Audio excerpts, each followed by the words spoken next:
hard day's work. Nothing like it.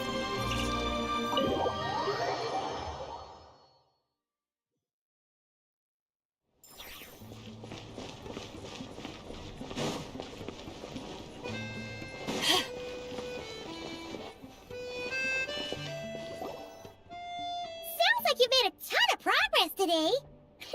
It's good that everything's going so smoothly. Next step is to head back to the theater and get a clear answer from Odette.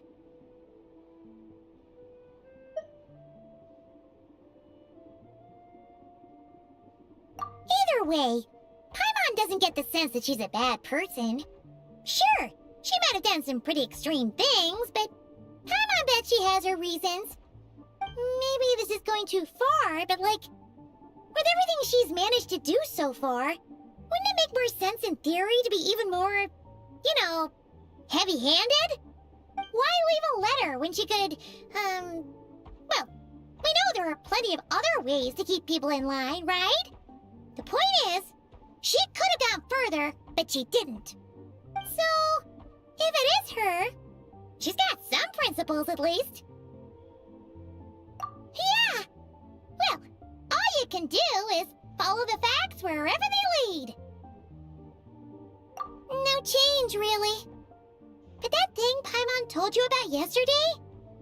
Paimon feels like she can sense it more clearly now. Hearing you talk about your day makes Paimon itch for an adventure. If only she could be there with you so we could experience it all together.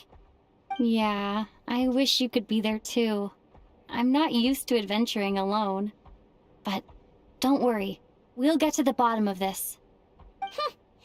Guess it's just one of those things. Never mind. Paimon will behave herself and keep resting.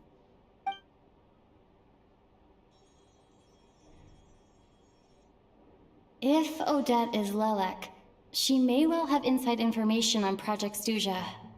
Her father was involved with the project's early implementation and tragically died in the process. Now, she's dedicated herself to bringing it to an end.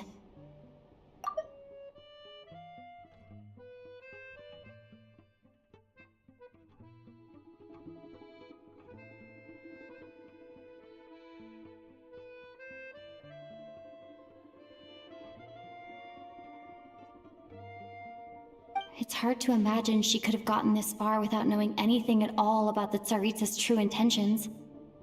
When she spoke to us as a member of the Fatui, how much did she let on? And how much was she hiding? Only time will tell. Maybe tomorrow everything will be answered. Hey look! It's snowing! Could be a tough day ahead. Make sure you wrap up warm tomorrow.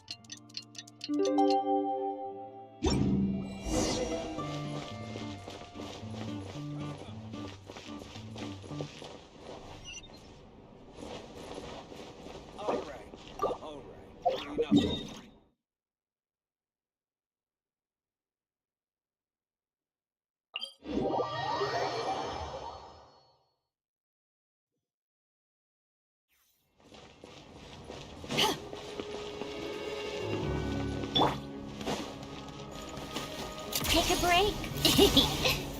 Pick up the pace.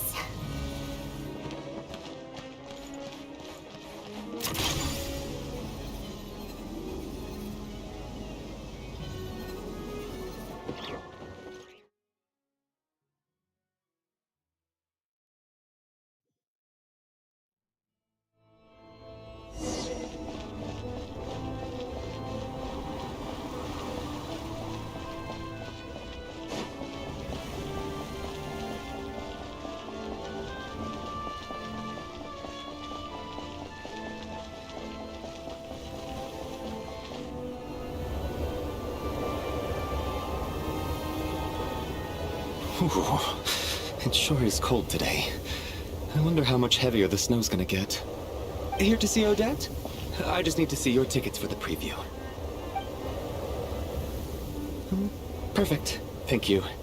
I'll hold on to your tickets. Come on in. It's freezing outside.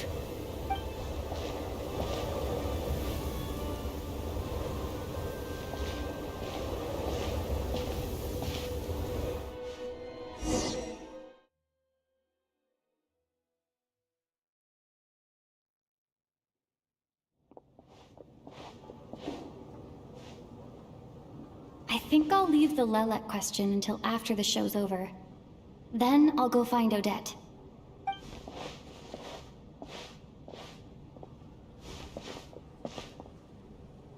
Child said he was originally going to come with Tonya, so I'm guessing Tonya's already here somewhere.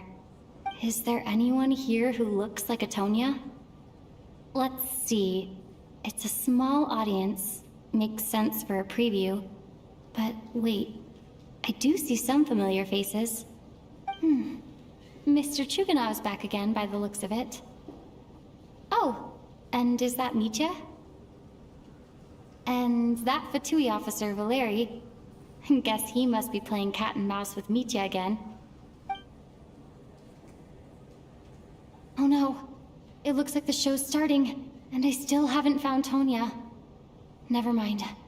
I'll just have to take a seat for now and see if I can catch her afterwards.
Members of the audience, I'm a staff member here at the theater. Today's performance was a very special one for us, as it marks the first attempt in a long time to revive the classic Snezhnayan ballet, Spirit Seeker. To commemorate this occasion, we would love to take a group photo of the cast, crew, and audience members present today. Could I kindly ask the audience to please come up onto the stage?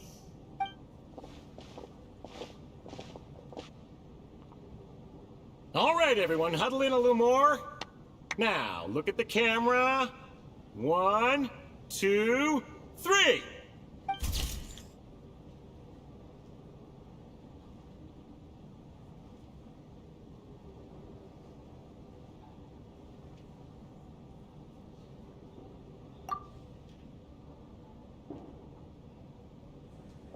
Are you quite satisfied, Mr. Energy Scientist? I rather hope you don't have any other escape plans to add to my workload today. What are you talking about, Sarge?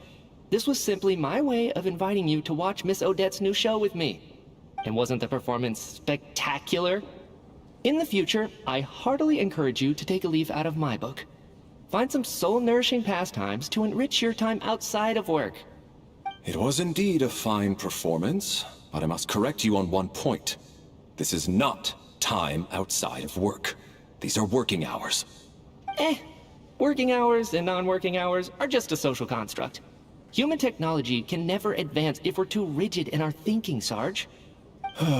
May we leave now? Already? I mean, I was kinda hoping to soak up the atmosphere for a little longer, but... no? Okay, guess I'm pushing my luck. Didn't seem like too much to ask, but fair enough. Off we go then, Sarge. Back to the land of working hours. Lead the way. That has to be her. She's the only person in the audience around Tonia's age. Excuse me? Are you Tonia? Huh? Your brother's busy today, so I took his ticket. Don't worry about him. He's fine. Oh, okay. Sorry for the trouble. What's wrong? Are you sick? No, I'm fine. It's nothing. Maybe she caught a cold on the way here because of the weather?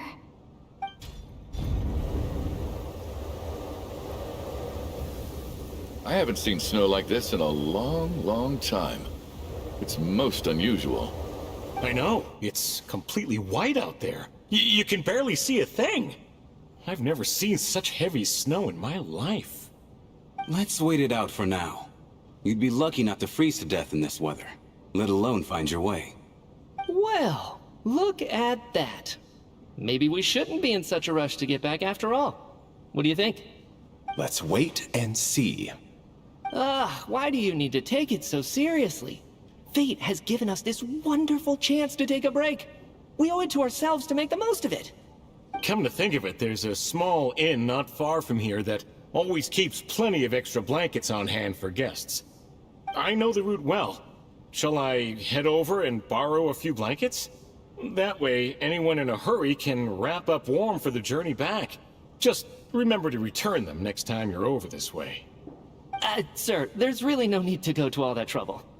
Hey, it's no trouble at all. Wait here, I'll be right back.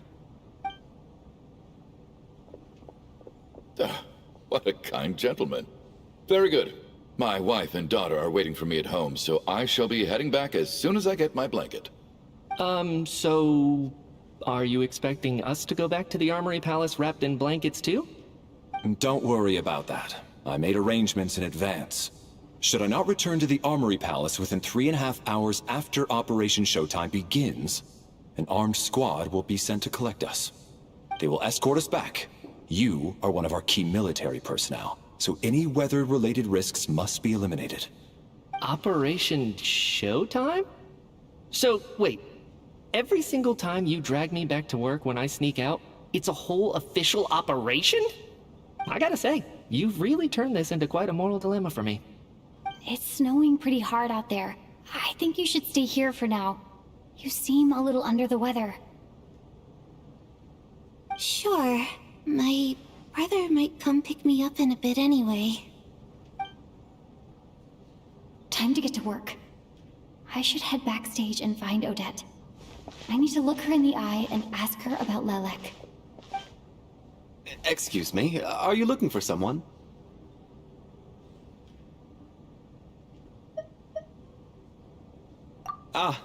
A fan, I'm guessing? Today is just a dress rehearsal, so Miss Odette won't be meeting with fans. She's taking a well-earned rest right now. Sorry, but that area is currently off limits to everyone except the cast and crew. Huh. Bad timing, I guess. Well, I might as well stick around.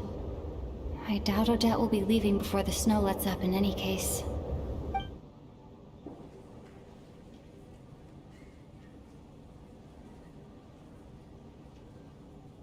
What happened to the gentleman who went to fetch the blankets? How has he still not returned? I was thinking the same thing. It's still snowing very hard. Do you think something might have happened to him? Whatever the reason for his delay, I must say I hate nothing more than people who make empty promises and fail to deliver. Well, I have to treat my employees like that on occasion, but that's different.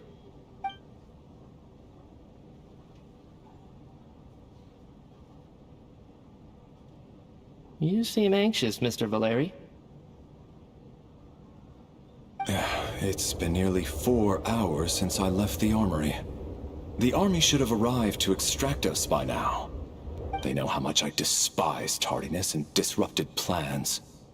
There's simply no reason that they shouldn't have shown up by now, barring exceptional circumstances. Surely a snowstorm like this one counts as such. Few things in this world can stop the Snezhnayan army, Mr. Mitya. And a snowstorm is certainly not one of them. Why don't you go out and take a look? They might be right outside, waiting for your orders before they dare come in. An absurd hypothesis. I have no intention of leaving your side for even a moment until I have escorted you back to the Armory Palace. This doesn't look like an ordinary snowstorm to me. That guy who left earlier, it looked like he just vanished into thin air. Either that, or my eyes were playing tricks on me. A man-eating snowstorm? Come on. Night hasn't even fallen yet. Spare us the ghost stories.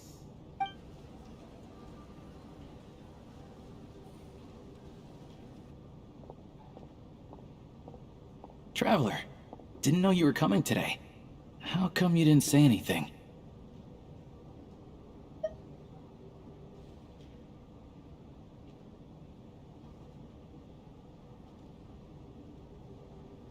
What is it? Something the matter? Tell me, I can help. Whoa, that's quite a snowstorm out there. I've been working backstage this whole time, so I didn't even notice. No wonder the audience hasn't left yet. Huh. Is weather like this rare even in Snezhnaya? Yeah, snow like this.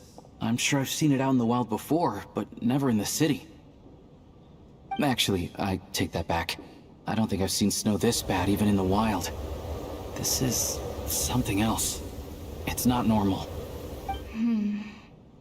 If even Alosha thinks snow like this isn't normal, could it have anything to do with that monster people have been talking about? We can't stay cooped up here forever. Someone needs to go out and take a look.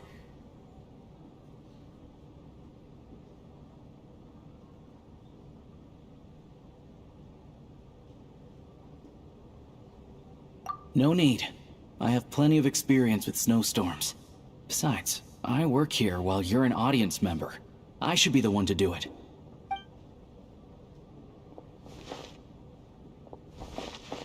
Everyone by the door. Careful not to let the snow soak into your shoes. In a snowstorm, you gotta look after your toes above all else. Heading out, my man? Be careful.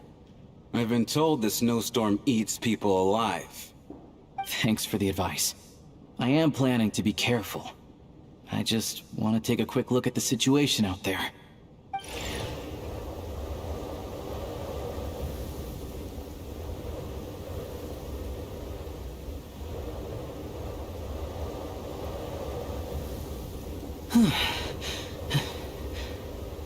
He's back! He's back! How was it? What's going on out there? Did you see any soldiers patrolling the area? Something about this storm isn't right.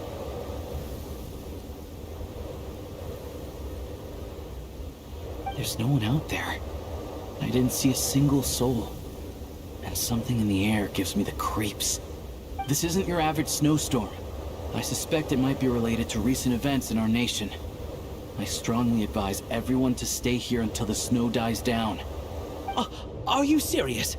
So all of us are trapped here now? That sounds a little far-fetched to me. You want to go outside and see? I, for one, am not risking my neck in that weather.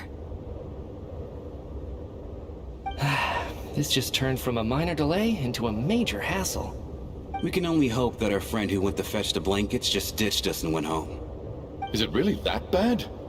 But my daughter, I won't be able to read her a bedtime story tonight. Huh? What are you all still doing here? Whoa! It's snowing hard! So now we're stuck here? Oh, this is terrible! Luckily, it was just a dress rehearsal today, so there aren't too many people here. On the bright side, the theater's always well stocked with supplies. If the snow still doesn't let up as we get into the evening, you can spend the night here, everyone. At least, I assume that's alright? Odette? Fine by me.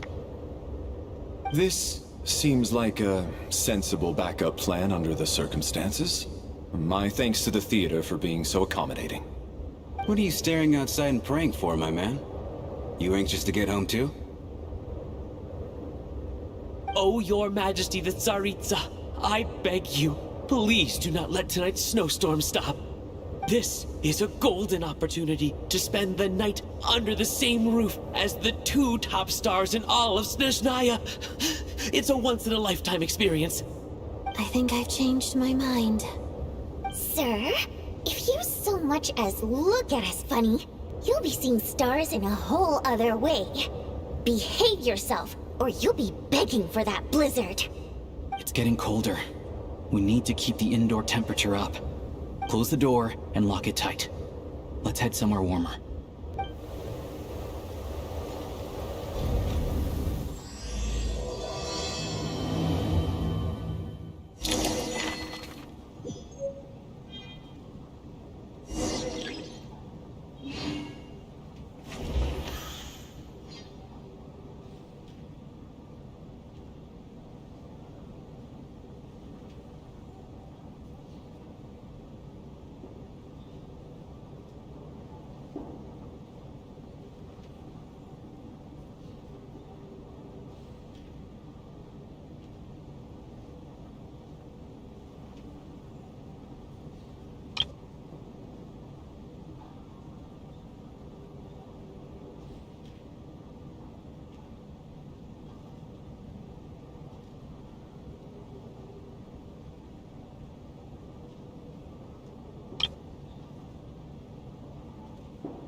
How are you feeling, Tonya?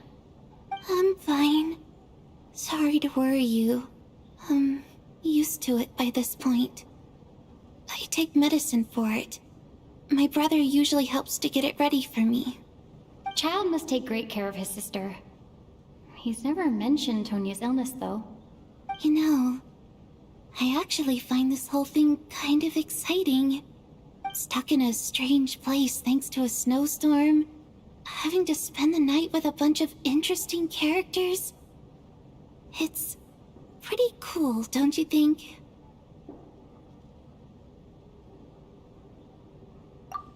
Exactly.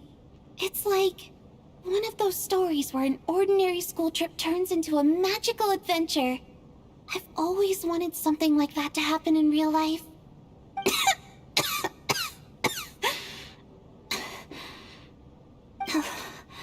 I'm fine, really. Just got a little overexcited. Look after yourself. Otherwise, your brother will come after me.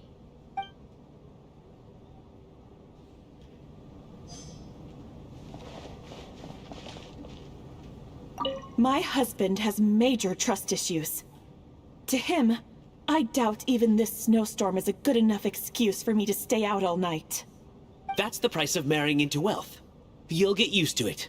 I'm not about to stop you if you want to leave. But don't drag me along. Hello? Can I help you?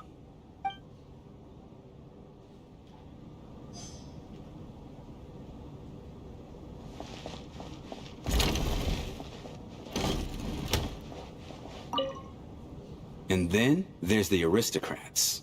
Easiest of all to deal with. You don't need to use any force whatsoever. All you have to do is show them the rope you plan to tie them up with. Do you know why? I don't. Do tell. Because nothing horrifies them more than the thought of a cheap, coarse rope leaving creases on their precious million Mora coat. They'll do whatever you ask to avoid that fate.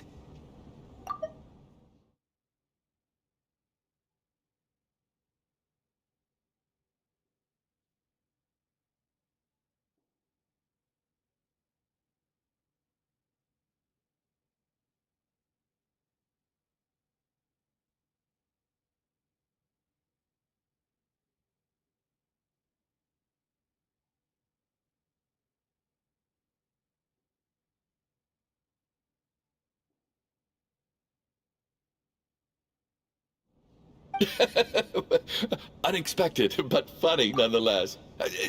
Tell me another one.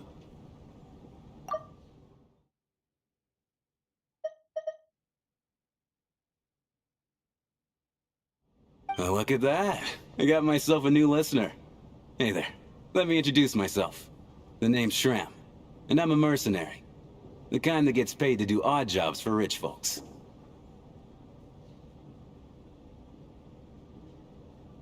And I am Chuganov, an entrepreneur.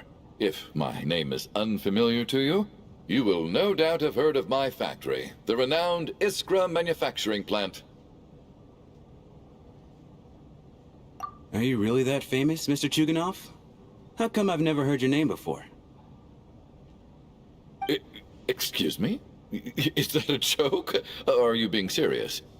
Oh, I'll have to ask my rope later. He's probably tied up more entrepreneurs than I've ever heard of.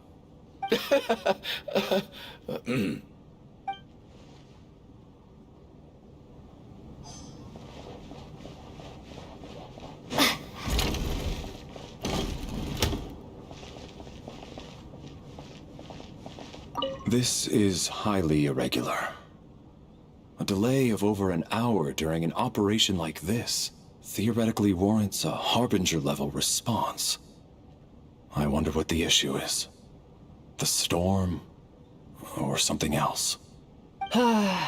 Sarge, the day you learn to let go and just enjoy moments like this is the day you'll finally understand the meaning of life. Ah, why, hello, ma'am. I believe you were the one sitting at a nearby table back at Podvorye Restaurant. Any friend of the theater's star performers is a friend of mine. It's a pleasure to meet you. I'm Mitya, from the Energy Commission. Greetings. Major Valeri, head of the Special Assignments Battalion. Armory Palace Royal Grenadier Guards, 1st Regiment. I am here to ensure Mr. Mitya's personal safety. Please let me know if I can be of any assistance. Miss Traveler, I cannot help but notice that Miss Odette is stealing glances at me. Any idea what that could be about? I've racked my brains, but I can't think of anything I might have done to offend her. Perhaps she noticed me spacing out during her performance?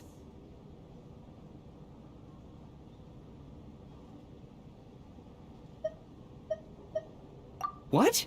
You mean I really did do something to upset her? Well, thanks for letting me know. So, Mr. Mitya, is your work related to Project Stuja? Yes, that's right. The higher-ups in the Fatui transferred me from the Energy Commission to the Armory Palace because they wanted me to... Really? I can't even talk about that? Pretty sure it counts as part of my private life.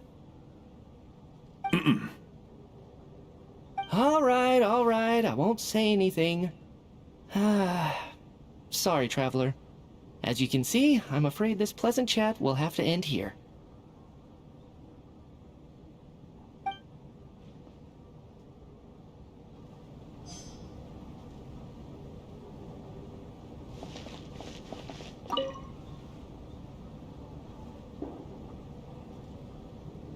I don't think it's ever been this lively backstage before. I didn't know you were coming today.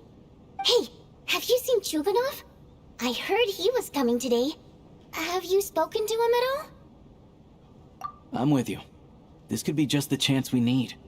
Yeah, I gotta figure out a way to coax some more intel out of him. I want to know why he suddenly changed his stance on Project Stuja. What exactly happened before the most recent Vecha vote?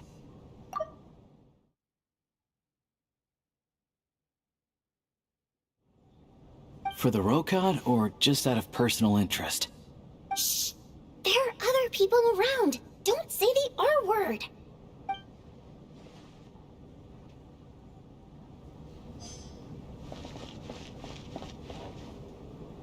I have to say, even though today was a rehearsal and there were some hiccups along the way, Miss Odette's performance was one of the best I've ever seen, even compared to an actual show.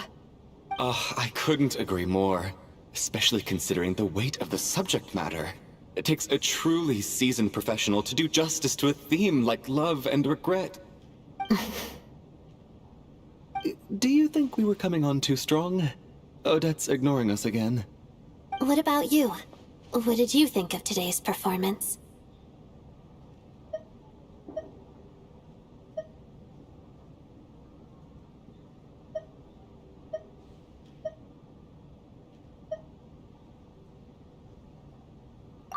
Huh. That's actually a more insightful critique than I was expecting. My mother would agree. She's always thought that was my biggest flaw. Maybe I need to work on making my facial expressions appear more natural. I'll make sure to save a ticket for you when the show's performance ready. This doesn't seem like the time or place to bring up the subject of Lelek. I need a chance to speak with her in private. So unfair. Talk about double standards. And now it looks like I've been spotted.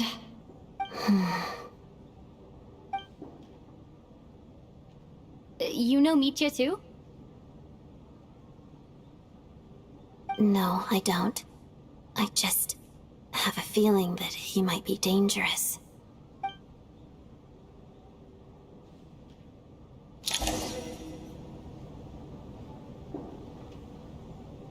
How's it looking, Alosha? No change from this afternoon. Heavy snow with no sign of slowing down. May I have your attention, please? The storm is unlikely to stop tonight, and it'll be even more dangerous outside at night than it was during the day. We at the theater owe everyone here a duty of care. Therefore, we strongly suggest that you stay on site overnight and avoid going outside unless absolutely necessary. In a few short moments, we'll give you a tour of the theater's various quarters. You can choose to sleep in the VIP room, the office, or backstage. Or on the stage if you'd prefer. We won't mind. I'll pass on sleeping on the stage. What if the snow is stopped by tomorrow morning? The early birds in the audience might think we're part of some experimental new show. A drama about sleeping? That could be fun. Maybe we could come up with a title for the production.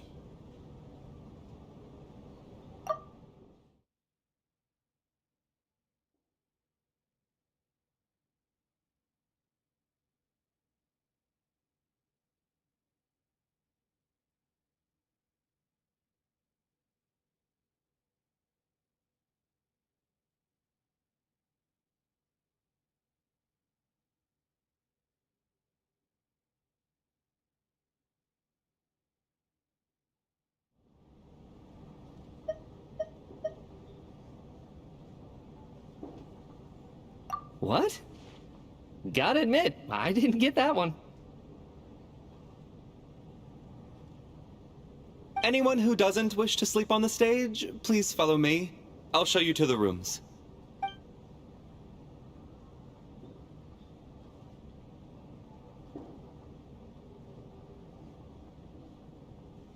I guess I'll call it a night. Though, I feel like I won't sleep very well without Paimon here. I'm sure she'll be worried that I haven't made it back yet. But as long as she looks out the window, she'll probably realize what's holding me up. I wonder if she's feeling any better yet? At least she hasn't been getting any worse. Still, I should try and get back first thing tomorrow morning.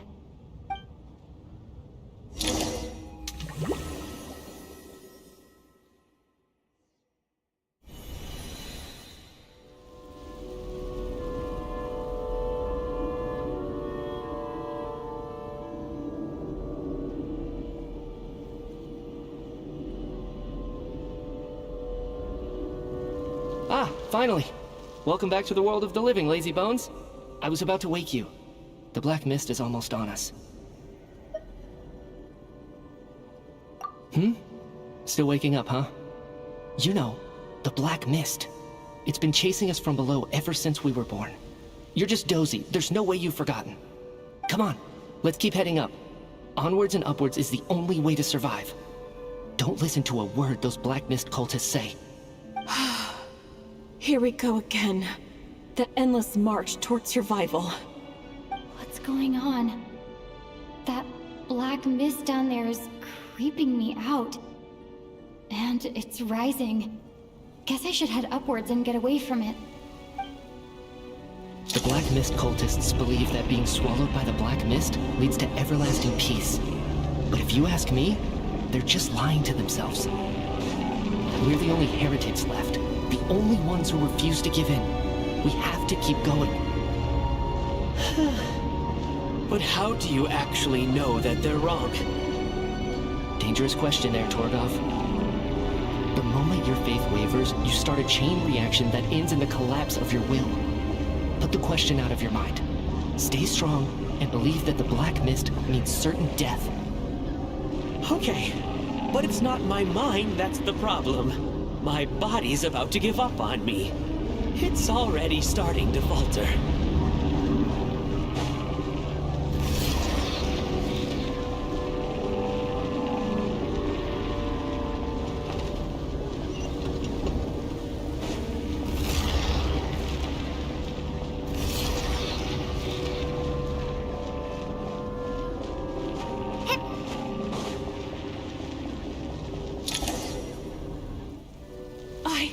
I can't do this anymore.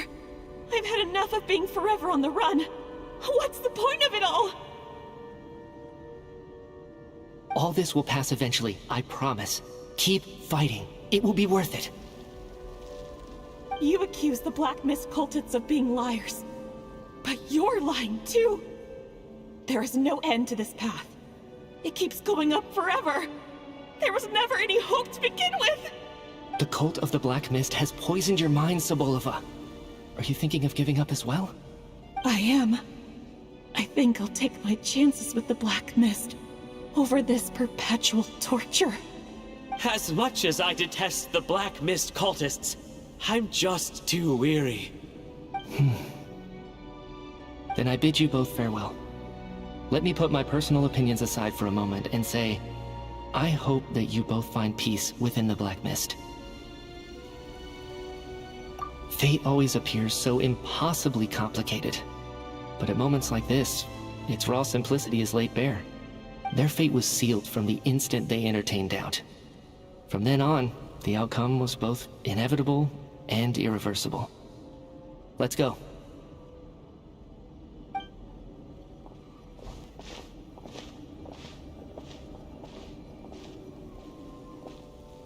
Torgov and Sobolova are gone. I never thought the day would come when even they would be swallowed by the Black Mist. It's just you and me now.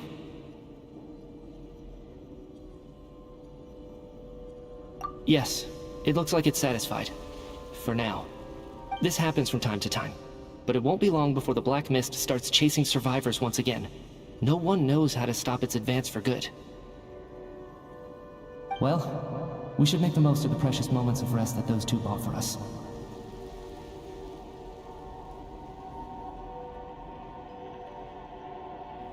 Huh? Are you really that sleepy, Traveler?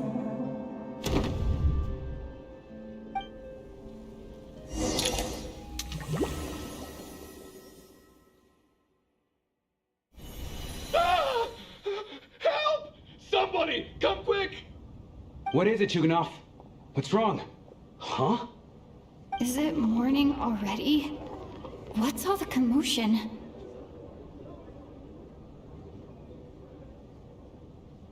Sounds like it's coming from next door. I should check and see what's going on.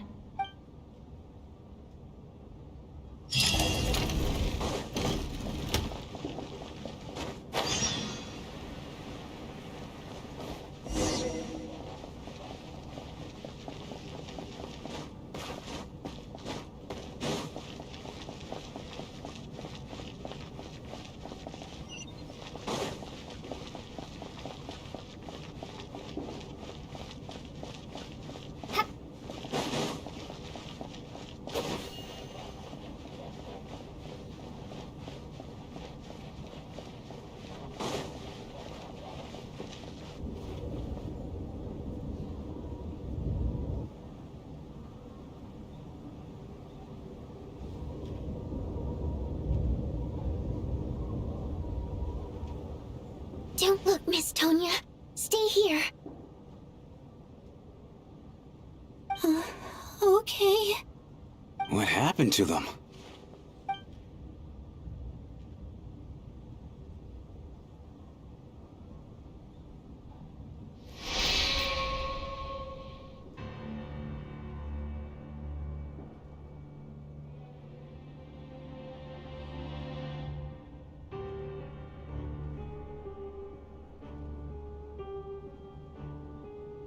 These two people have passed away.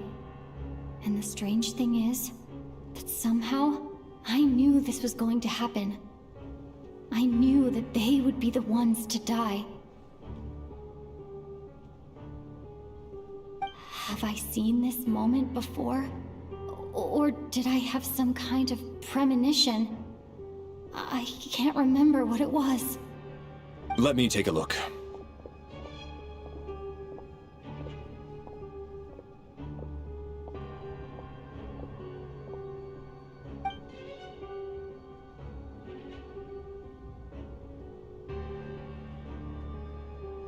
No vital signs in either of them. They're dead.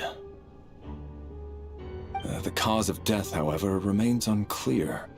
No wounds on the bodies, no signs of a struggle, and no skin discoloration caused by the buildup of toxins. But just last night, they were chatting and joking away. This is so sudden. Could they have had pre-existing medical conditions? Even then, the odds of them both dying of sudden complications on the same night are extremely low. It's hard to believe that they died of natural causes, nor does this appear to be a suicide. Who was the first to discover the bodies? It was me. But these deaths have nothing to do with me, officer. I got up early because I wanted to see if the snow had stopped. Then I noticed that the door to this room was open, and it looked like there was a man and woman inside. I just went over to see what was going on. I had no idea they were...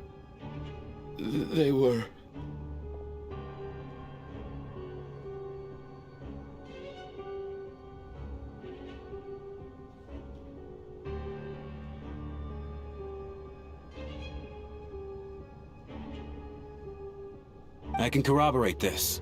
I was doing my morning exercises near the stage. When I saw Mr. Chuganov heading this way, I followed him. I can also confirm that I didn't see a single person approach that room before him. The snowstorm was raging all night, and it's still going now. There's no way someone could have come in from outside, correct? You mean an intruder? No, not possible. I slept by the door last night as a precaution. There's no way I wouldn't have noticed if anyone had tried to open it. Everyone, split into pairs and search the theater for anyone in hiding, or any signs of suspicious activity. I'll follow up with a full search of my own shortly. Go, there is no time to waste.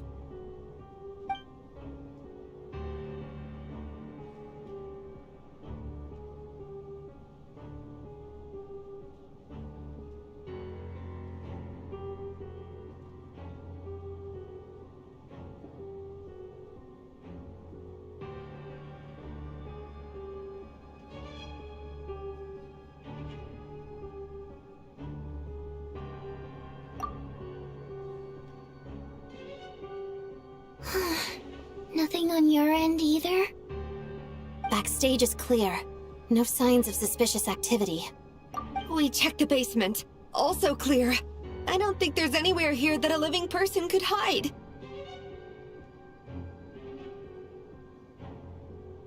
Are we certain that the theater doesn't have a back door? Or any tunnel or passageway wide enough for a person to fit through? No, there's nothing like that.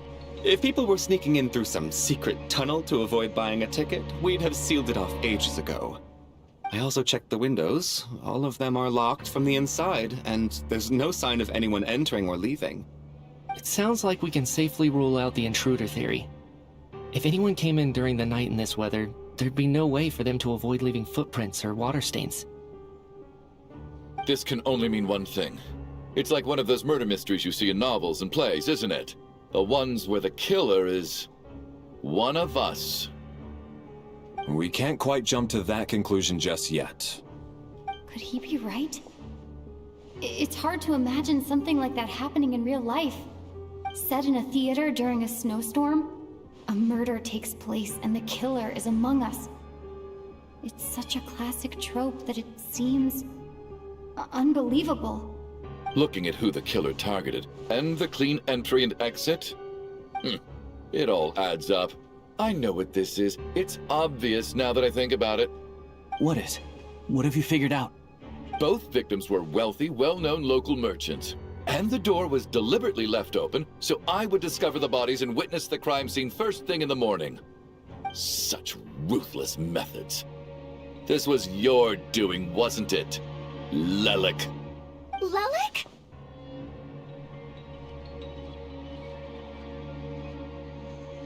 You mean Lelik is among us? And he's the killer? Lelik. I know this code name. Member of the Rokot, anti-Project Stuja. Always works alone. I've read the case files at the Armory Palace. Walk me through your reasoning, Mr. Chuganov. What do you know about Lelik?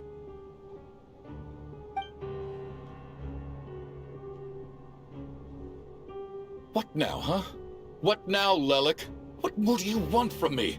I already voted against Project Stuja at the Snezhnograd Vecha.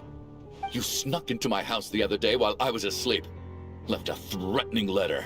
And I did all that you asked. But Project Stuja cannot be so easily shaken. Not with the rooster in charge.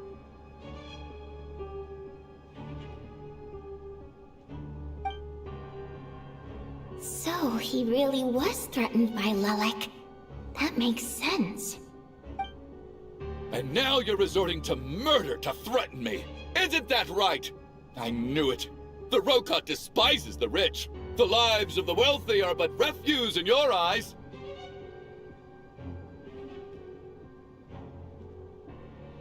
Show yourself! Which one of you is Lelik, Tell me! I'll do whatever you want! Just stop playing these mind games!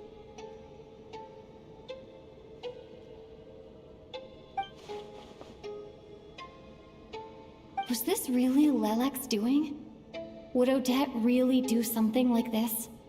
If Odette really is Lelek, this seems out of character. But then again, how well do I really know her? I'm probably the only one here with a compelling theory about Lelek's true identity.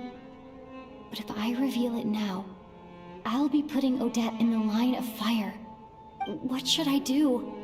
I don't think it's likely that Lelik killed anyone. At least from the stories I've heard. He's never killed anyone before, and his name has never come up in connection with any murder cases. Besides, even if Lelek did want to threaten you, why resort to such an extreme and roundabout method? It's not his style at all. Vodianitsa doesn't know that Lelek might be Odette, but her assessment is pretty much identical to mine. Miss Vodianitsa, why do you suddenly feel the need to speak in Lelek's defense? Defense? Oh, no, it's just... I'm worried that we're jumping to conclusions here, so I wanted to share my point of view. Also, I don't think the Rokot is as bad as you're making it out to be. Well, if you think I'm so wrong, what's your theory then, Why don't you tell us who the killer is? The case is still evolving, Mr. Chuganov. Please do not prevent others from expressing their opinions so early on in the discussion. Even so, there's no denying that the recent threat received by Mr. Chuganov may well be an important clue. So there's still a good chance that Lelek is right here among us. I can't do this anymore. I don't care if it's still snowing outside. I have to get out of here.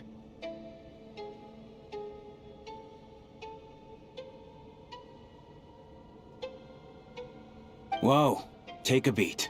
We all know it's far too dangerous out there. Even the soldiers couldn't get to us. Go out that door, and you might not live to tell the tale. And whoever this Lelek is, they're surely not going to murder anyone in broad daylight.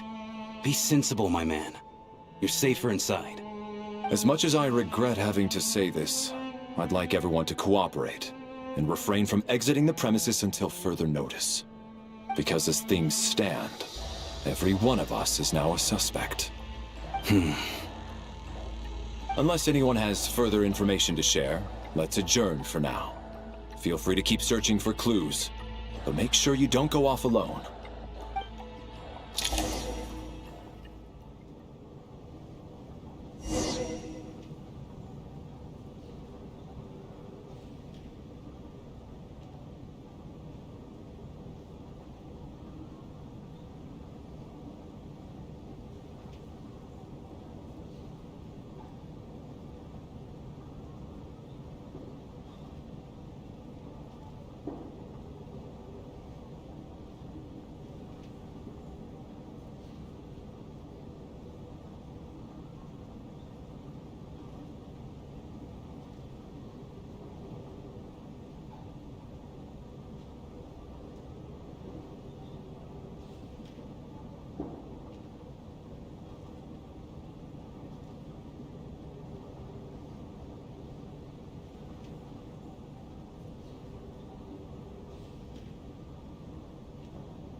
You seem to be very comfortable taking charge, Major.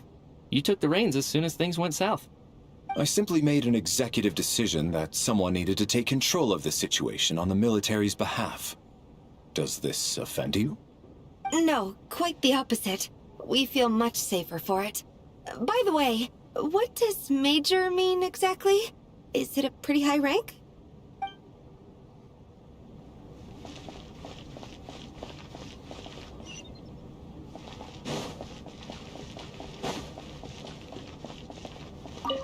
I still find it hard to believe there's a murderer among us.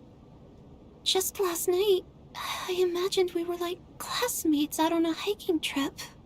There's no guarantee that you can trust your classmates, especially not when you're locked up together. Why did they do this? Was it for money? Even then, they could have just kidnapped the people. They didn't have to die.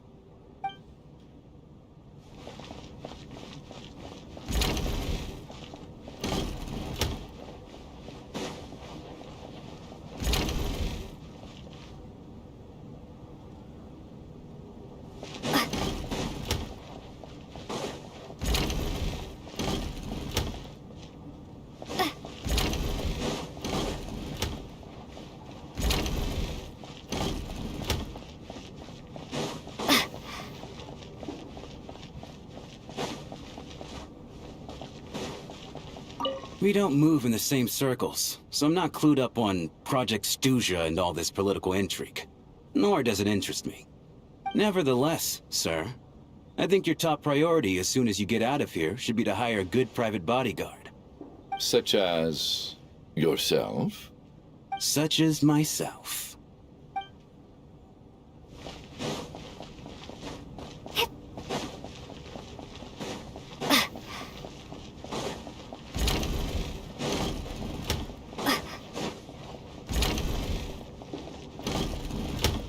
You're right, that was my bad. It was a knee-jerk reaction. I didn't think it through. Luckily, no one suspected my identity. Oh, phew. It's just you. I thought someone was eavesdropping. Since Vodianitsa and I were on the same page earlier, I think I should share my thoughts with the Rokot members first.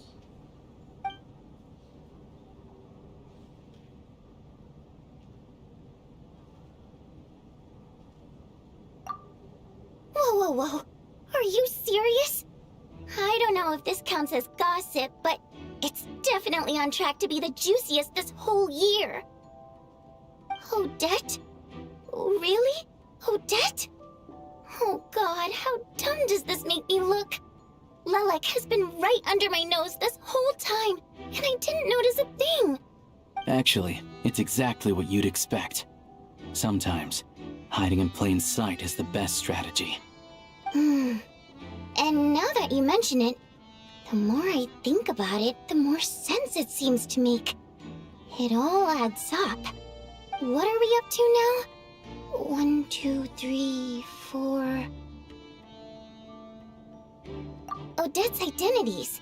She's my coworker, specifically a ballerina, and also a Fatus, a member of the Rokot. Now, Lelek. It must be so exhausting. I just want to give her a hug. I guess since I've always known her as a member of the Fatui, it never even crossed my mind that she could be involved with the Rokot, let alone be Lelek. I don't understand. If she's with the Fatui, what reason could she have for being so opposed to Project Stuja? Probably best if you ask her that in person. Well, since you waited until now to bring this up instead of announcing it to everyone earlier, does that mean we're all on the same page here?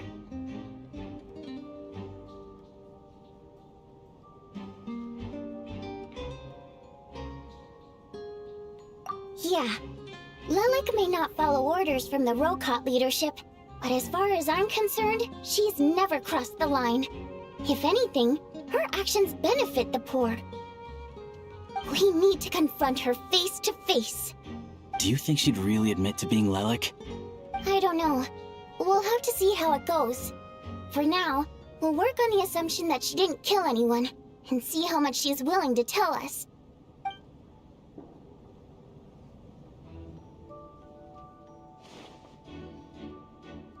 Now's her chance.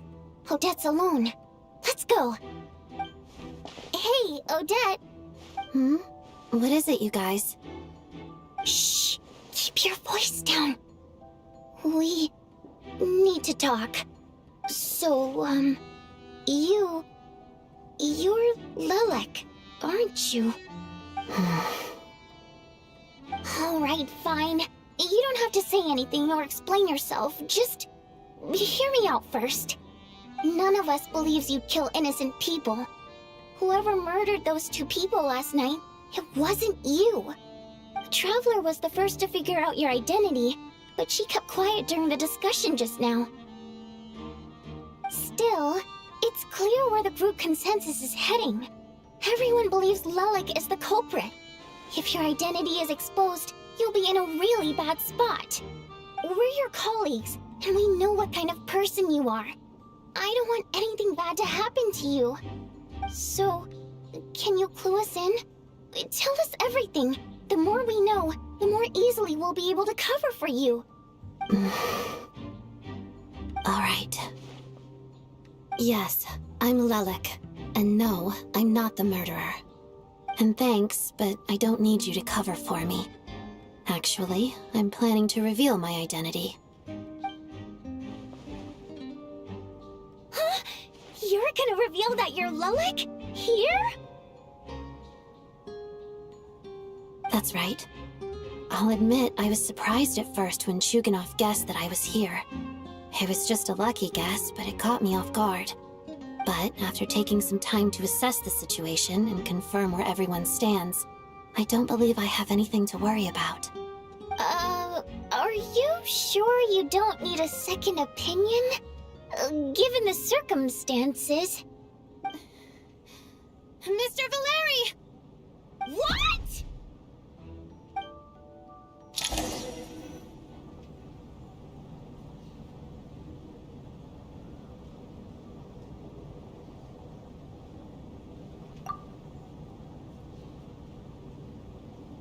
So...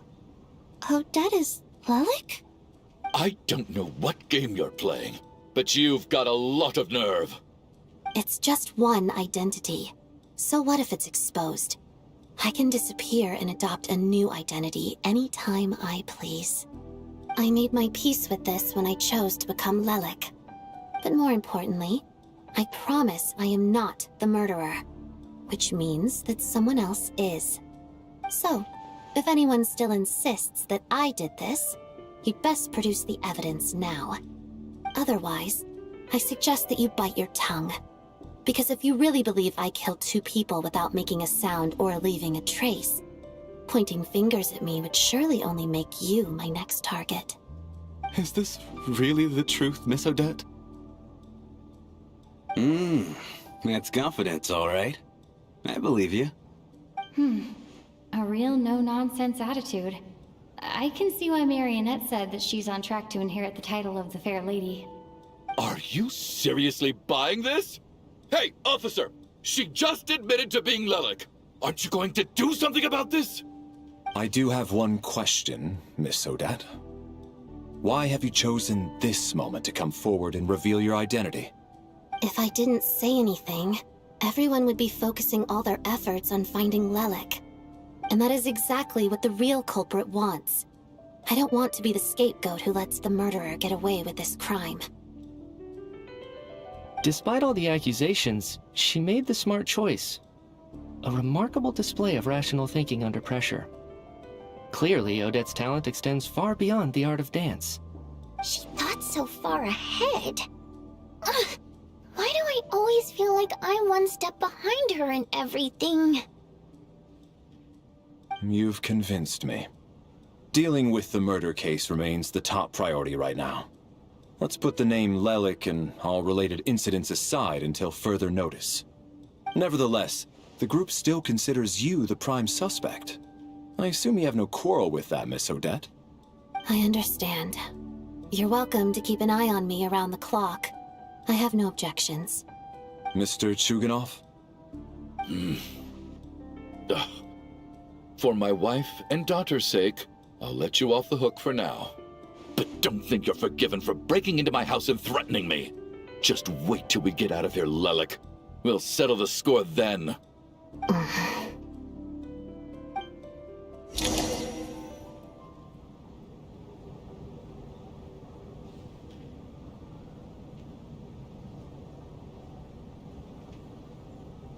Good work, Lelek guard team. And Lelek too. Here, have some hot water.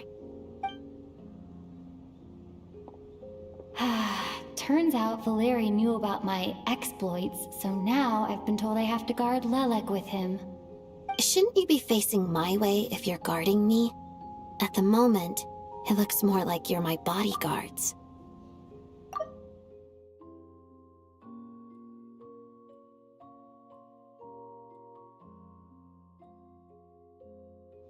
If the true culprit is indeed still at large, as you have claimed, we must keep our guard up against them also. Don't worry, Tonya. We'll get through this. Once the snow stops, the officials will step in. The investigation will get easier, and then we'll be safe. But once the snow stops, won't everyone just leave? You're gonna miss us, huh? Well, some of us work at the theater, so we'll still be here. I'll even give you a special backstage pass. Really, Miss Vodoyanitsa? That's awesome! You've made a fan for life. Aw, you're so cute, Tonya. All right, let's swear to it. I promise to give you the pass, and you promise to never change your mind about being my fan. Promise. Don't indulge her, Tonya. You don't have to swear an oath over things like that. You really do get carried away sometimes, don't you, Miss Vodoyanitsa?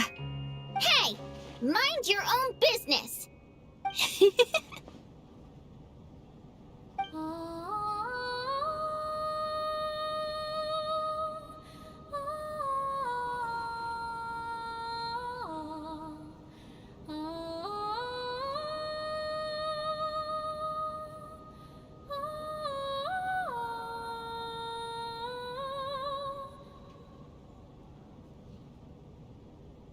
Don't be nervous, Miss Water Imp.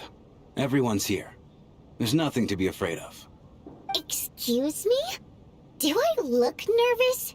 Don't be ridiculous. No. You sound nervous, lass. Oh. Wait, but how... Okay, plenty of people know that I'm a water imp, but still... How come you understand our primary mode of expression? Primary mode of expression. I've not come across that concept before. Do enlighten me, Vodoyanitsa. Well, it's just... We water imps tend to communicate our emotions to each other by singing, rather than facial expressions. The emotions we convey through song take precedence over our facial expressions. So, we think of it as our primary mode of expression. I'm impressed, Shram. I didn't take you for a man of culture, but you're clearly rather learned. It's not about being cultured or not. The thing is, this mode of expression can usually only be understood by other water imps. It's not a simple case of a song sounding happy or sad. And yet, you're clearly human, Mr. Shram. It's really not the big deal you're making it out to be. I think I just have a knack for it. Plus, I have a... very close friend who's a water imp. A delightful lady. But keep that a secret. Anyway, we spent so much time together that before I knew it, I noticed I could understand her expressions. Oh, I guess that makes sense. Still, the fact that you have a water imp friend is even more surprising. I'd better watch what I'm singing when I'm around you from now on. Hey, what are you implying? You're not secretly insulting the audience in your songs, are you? Heavens, why would I do a thing like that? It's getting late. We should discuss our sleeping arrangements for tonight. To guard against the killer, someone needs to keep watch. I suggest that we don't sleep in separate quarters tonight. It will be safer if we all stay together. As long as someone keeps an eye on Lelik, I'm quite sure we won't have any trouble. Are you saying that you wish to bet your life on Miss Odette being the killer? Nonsense. Of course not. Then I propose the following arrangement for tonight. The Traveler, Odette, and I will form the Night Watch. We'll sleep in shifts, but 2 of us must be awake at any given time.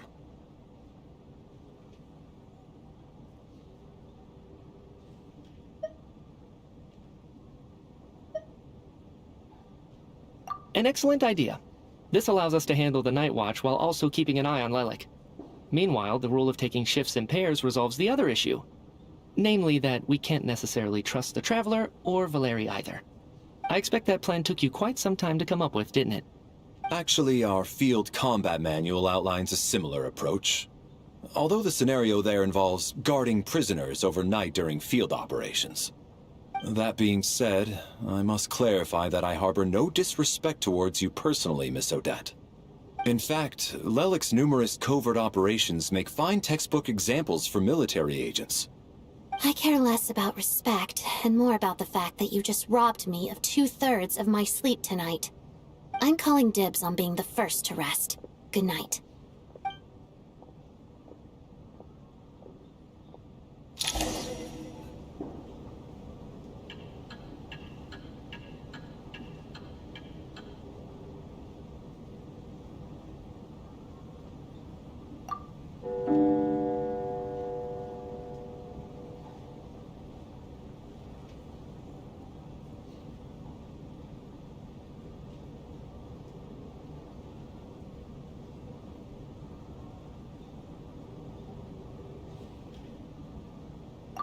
It's almost time.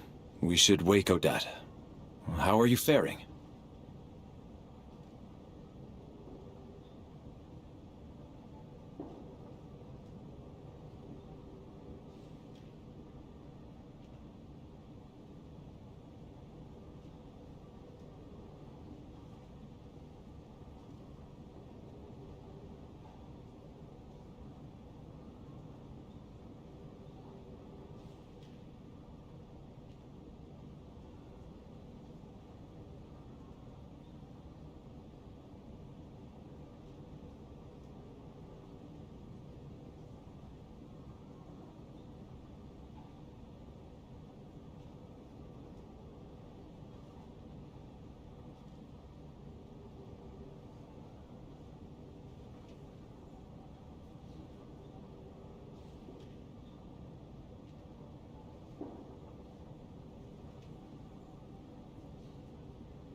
Oh, not going to argue with that. I'll take a quick nap. If you start to feel sleepy, wake me up anytime. It's finally time for Odette and I to share the night watch. I should wake her up.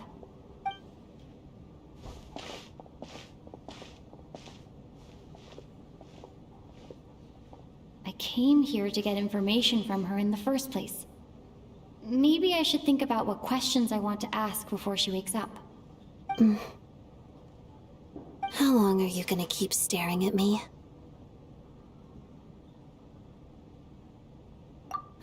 Couldn't sleep. My mind's been running haywire. Plus, there's something I've been meaning to talk to you about. I had a hunch that you wanted a conversation, too. Let's take this chance to clear the air, shall we?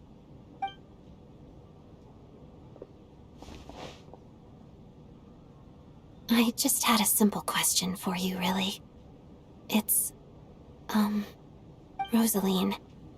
In her final moments, did she have any last words or anything?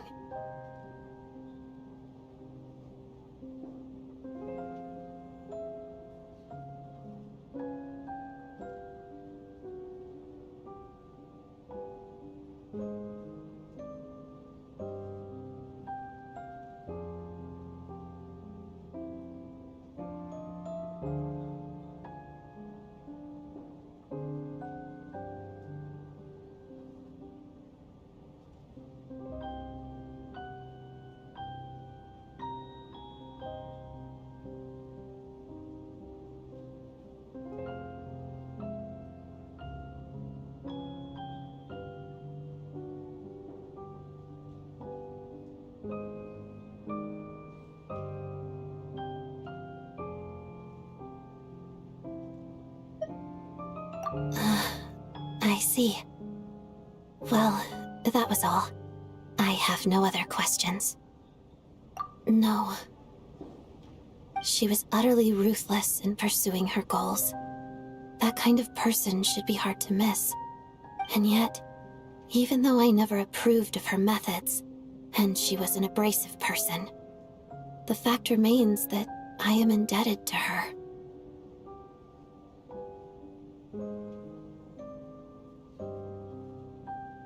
Oh, she told you. I guess that makes sense. I think she and Rosaline were on pretty good terms. Yes. Rosaline wasn't the kind to gossip about this sort of thing. Not that it's any huge secret to me, though. When I was a child, I had to join the Fatui for the sake of my mother and me. I trained under Rosaline. It was extremely grueling, and it didn't exactly come naturally to me. All I could do was try to ignore the biting cold and practice. I was a newcomer who'd managed to make a good first impression on a harbinger. There was pressure to live up to her expectations, to be worthy of the fair lady's reputation. Every day was a struggle against the cold, pain, and fatigue. And most nights, I struggled to fall asleep.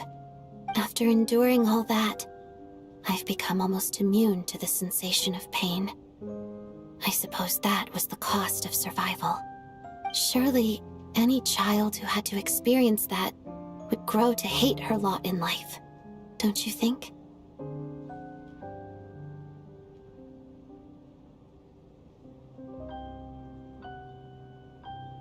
So, I put an equal amount of effort into my ballet. Because in my young mind, that was the only way to defy my fate. It was my way of telling her, the Fatui's demands and your expectations of me are not what I wish for. One day, I will leave. I think she probably blamed my poor performance in training on my passion for ballet. She knew my heart wasn't in it. One time, when I was secretly practicing a dance at night, she suddenly showed up. I knew she was there to catch me red-handed. I told her, "You don't deserve to watch the dance I learned from my mother." She looked stunned. I guess she was surprised that I lashed out first, before she had the chance. But strangely enough, on that occasion, she wasn't fierce with me like she was during training. Instead, she fell silent for a moment, and then left. After that, she never interfered with my dancing or asked me how it was going. She never came to watch me dance again either. Not even once. She was. But even now, whenever I take out this core Ignis, I can't help but think of that night. Of the look on her face. Sort of. Although gift might be too kind a term. This is her flame sealed within ice. A symbol of her favor, yes, but also her way of keeping an eye on people. She knew the location of every piece of core Ignis. If any recipient started acting suspiciously, she'd be on to them immediately. Trust her to make even a mark of approval feel suffocating. So, when news of Rosaline's death reached Snezhnaya, many people immediately crushed their core Ignis. It gave them a profound sense of relief, like they'd broken free from her shackles. But I kept mine. With my sensitivity to pain being as dull as it is, the warmth from this core Ignis is one of the few things I can still feel clearly.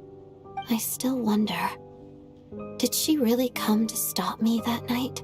I wasn't sure, but I was scared, so I said some really awful things. I guess she didn't leave anything behind. Not that I expected her to. It's fine. It's just a bit of a shame that we couldn't settle our differences before the end.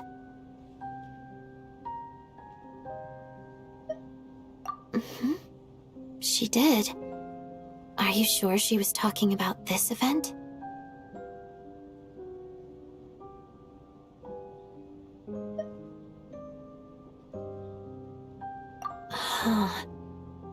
No, she didn't. I didn't even find out that she'd gone to Mondstadt until a while after she'd left.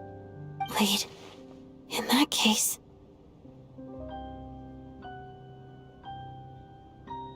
Okay, I will. Thanks for letting me know.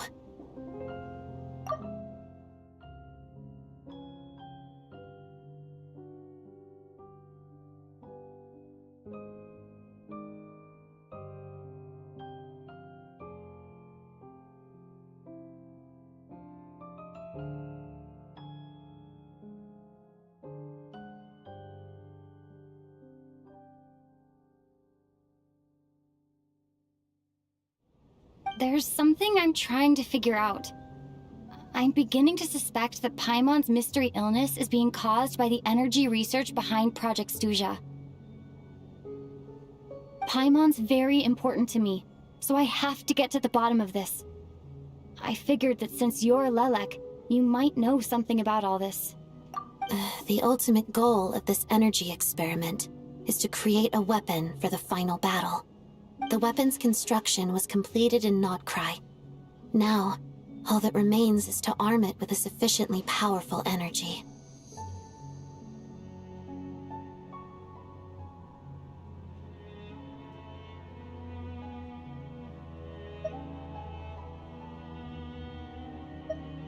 Yes.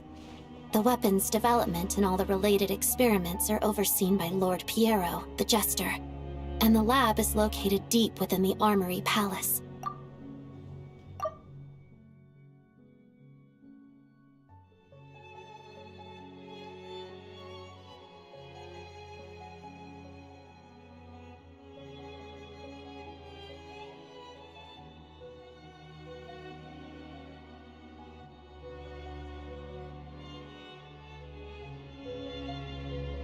I'm not sure why this experiment would be making Paimon feel unwell, though. The best way to get to the bottom of it would be to go there in person. Once we get out of here, I'll help you apply for an entry permit.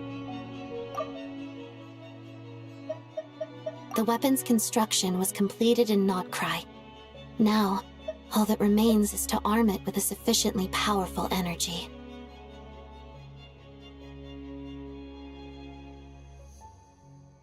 Yes.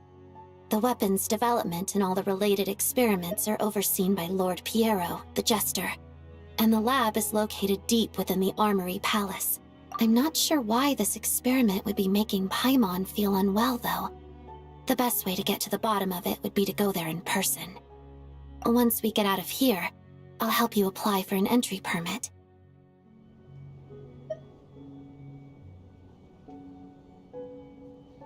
And I'm hardly the organization's proudest member, as you know. You answered my question about Rosaline. I want to do you a favor in return. It's that simple.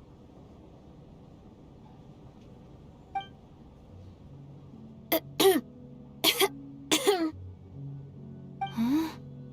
What's wrong? Are you not feeling well? You two seem to be hitting it off.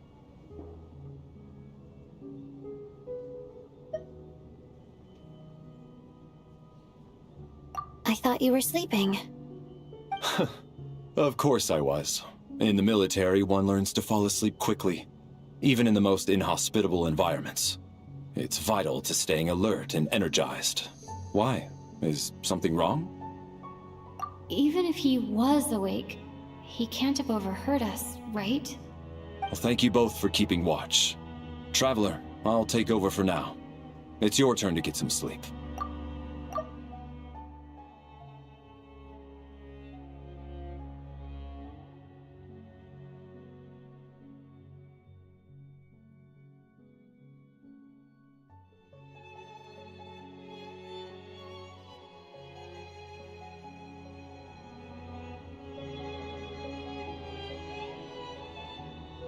Sure.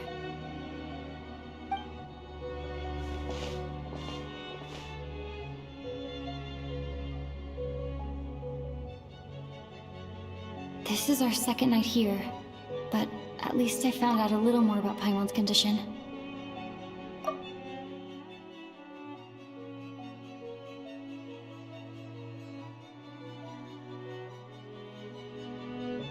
I hope she's been sleeping well the past couple of days. Huh. Why do I feel like I'm being watched? Seriously? Is this payback for when I stared at her earlier? But I thought she was asleep. Never mind. I'd better try and get some sleep myself.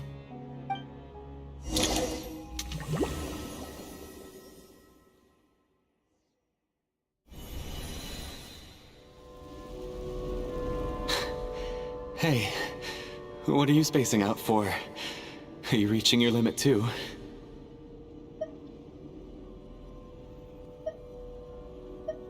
How long have we been walking for? Do you remember? Time's lost all meaning. Ever since we noticed that thing above our heads. What was it called again? A star key? Or key star? Anyway, the person who named it was swallowed by the black mist. Whatever it's called, ever since we noticed it, we've been walking up and up, hoping that as long as we reach it, we can find a way out of this place. But it seems like no matter how far we walk, we never get any closer. Well, we've come this far. You never know. Maybe we're almost there? Come on, enough moping. Let's go. The black mist is catching up.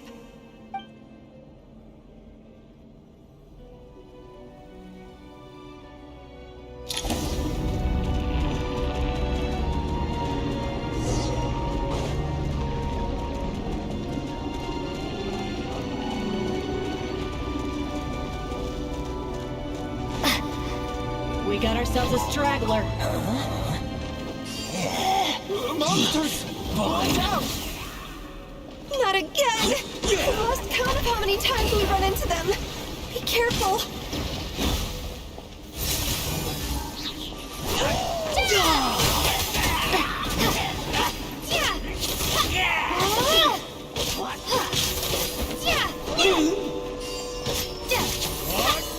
Tough guy.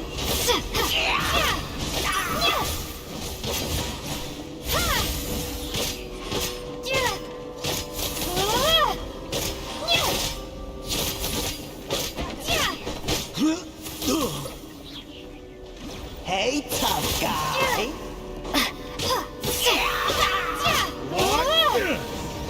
And Kate! Fighting frog!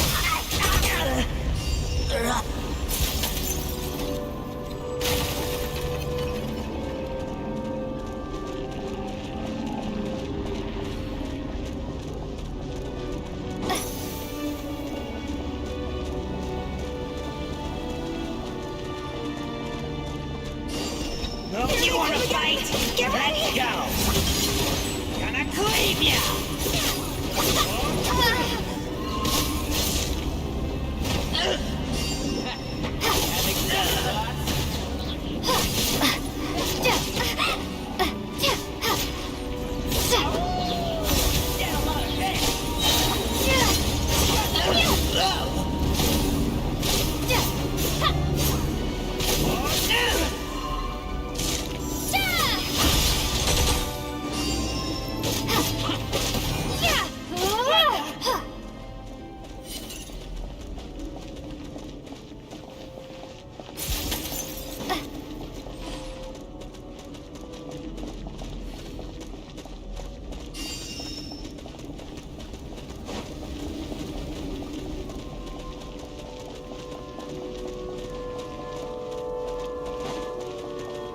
Monsters ahead of us.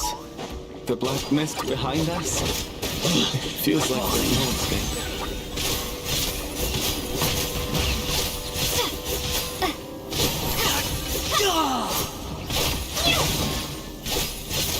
Backup is here.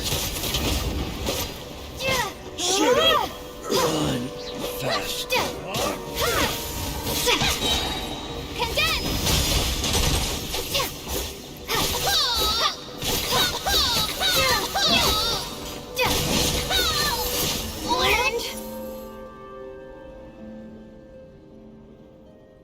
Are you hurt, Kulish? No. I'm fine. It's just... Suddenly I don't want to walk any further. I get you. In fact, I reached my limit a long time ago. Sometimes it feels like there's hope where there shouldn't be. Yeah. The hope that the star gives us is the only thing keeping us going. But I'm not sure it's real at all. It may just be a collective illusion. Otherwise, why would it always be out of reach?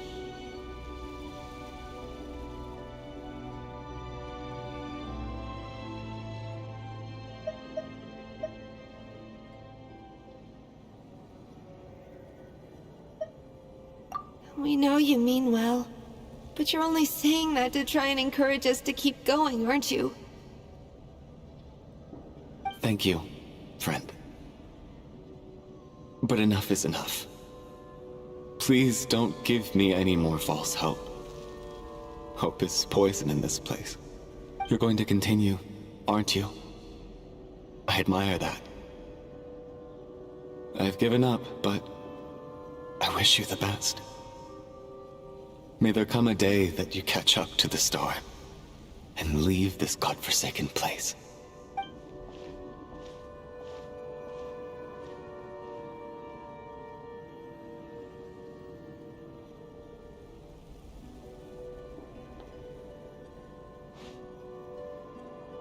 It's not an illusion. We really are getting closer to the star.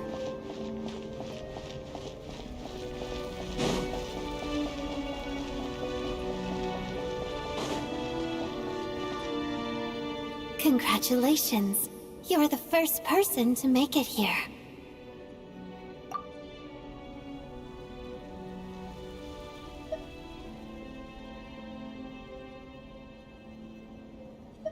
I'm the star's envoy. The black mist has stopped rising. Its hunger is satisfied for now, having devoured your two companions. This is a good opportunity. I'll let you get some rest before we continue.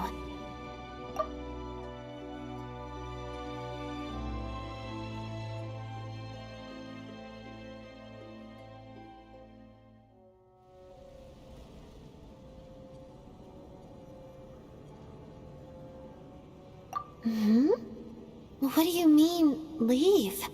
The star represents the starting point. It's the waypoint for the beginning. Congratulations on reaching the starting point. Once you are ready, we will head out and walk upwards. I will be right by your side the whole way.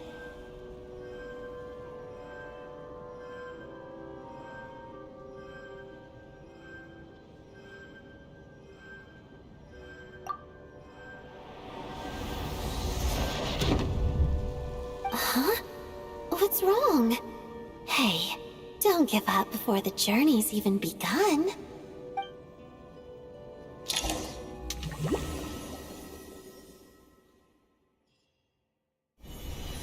Rampana! Rampana!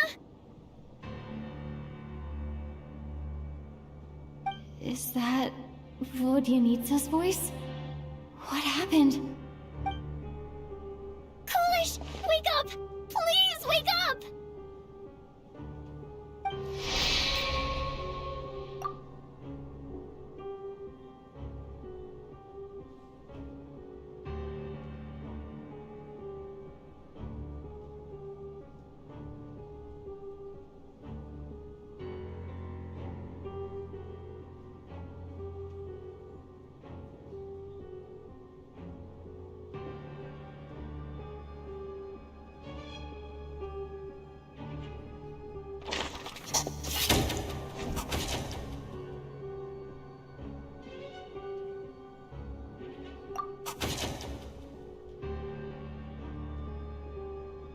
The situation is identical to that of the 2 casualties yesterday.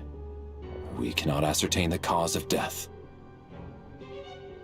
At least there are some elements that we can rule out this time.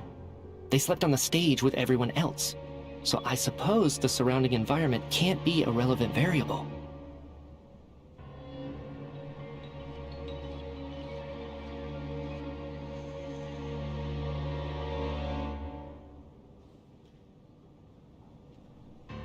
Rampana. Coolish. Weren't some of us keeping watch last night? 3 of us, in fact. How could you not notice something was wrong? I'm as confused as you are. Certainly nothing unusual happened on my watch. Likewise, and from what I've observed so far, both Miss Odette and the Traveler can be trusted.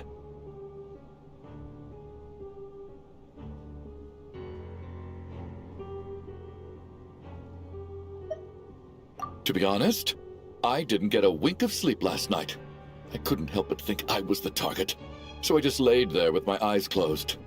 I heard the Traveler and Lelek chatting, but otherwise I don't recall hearing any commotion during the night. Me too. I didn't want to wake everyone up, so I was concentrating hard, trying not to cough. I hardly slept at all. If anything had happened, I'm sure I would have noticed. Then, what could possibly be causing this? Once was bad enough. I can't believe it happened again. I worked closely with Rampana and Coolish for so long. I never imagined that one day they'd... And on this stage of all places... Vodyanitsa. 4 victims in just 2 days, and we still don't have a single lead. I need to get to the bottom of this as soon as possible. And above all, keep Tonya safe. I'd never be able to look Child in the eye again otherwise. Still snowing? Yes, I just checked. Still no sign of anyone outside either. So we only have ourselves to rely on. If you ask me, this killer can clearly strike whenever they please. The Night Watch was a useless endeavor from the start. Lelek must be an expert in poisoning. Clearly she used some poison that can't be detected on the corpse. Here we go again. Listen, I was already thinking to myself last night, was Lelek's reason for revealing her identity the real story? Well, now I have my answer. It most certainly was not. She's been playing us for fools. You get off on this, don't you? Revealing your identity, only to carry on with your killing spree? That's a hideous thought. One that only a hideous mind like yours could dream up. How dare you? That's enough! Yesterday, you named Lelek as a suspect because the victims were both wealthy merchants. Lelek might have had a motive then, but today's victims were just ordinary people. Not to mention that they were colleagues of Odette and mine. What reason would she have to murder them? Let me guess, just to scare you? Who knows? Maybe you don't know her as well as you think. I implore you all to ask yourselves, how many people are there really in this world that have what it takes to kill another person? Not many, I'd wager. Lelek is well known to be a ruthless operator, and now she has revealed her identity. How could it be any more obvious? Everything you've said so far is still just conjecture, which doesn't constitute a concrete lead. You need to back up your claims with some evidence. How can you defend her, officer? What did she say to you while you were on night watch? Maybe I shouldn't be so surprised. You military types are always colluding with criminals to target the rich.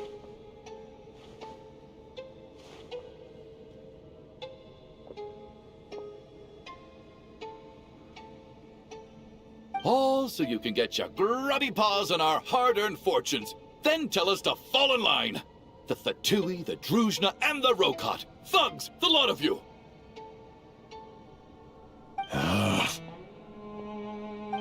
Don't you dare!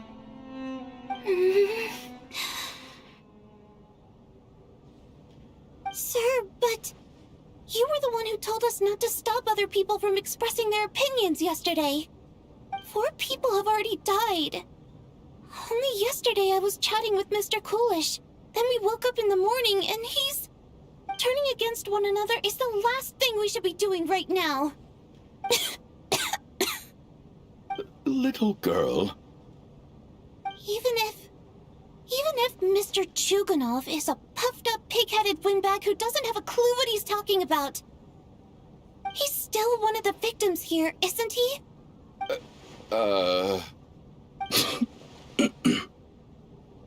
Quite. I had no intention of resorting to violence. But you're right, Miss Tonia. I ought not prevent him from speaking his mind. In any case, I believe Mr. Chuganov has calmed down a little now. We may resume our discussion. I don't think there's any need for that. What is there to discuss? Nothing about this situation is normal. Did you have an idea, Mitya? You're the brainiac here, right? Come on, clue us in!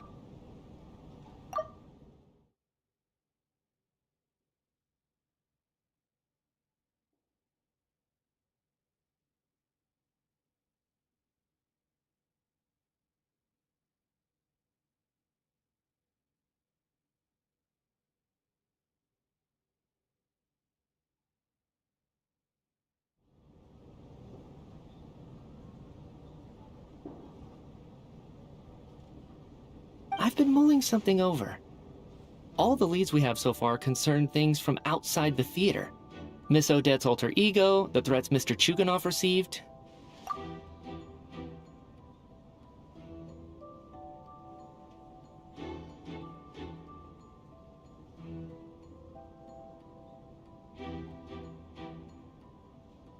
But then there's the 2 double murder crime scenes themselves, which have given us absolutely nothing to go on whatsoever. That's highly unusual. Even with the most careful killers, there's always some evidence left behind. So what are you suggesting? I think this could be a supernatural event. It isn't characteristic of human-on-human homicide at all. Correct me if I'm wrong, but aren't you supposed to be a scientist? That doesn't sound like a conclusion someone like you is supposed to make.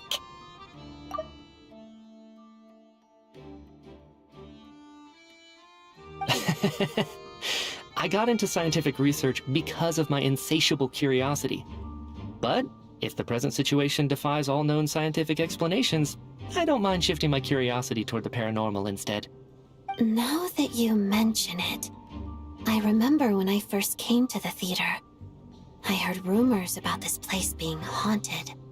Haunted? Yeah, I think I heard the same thing.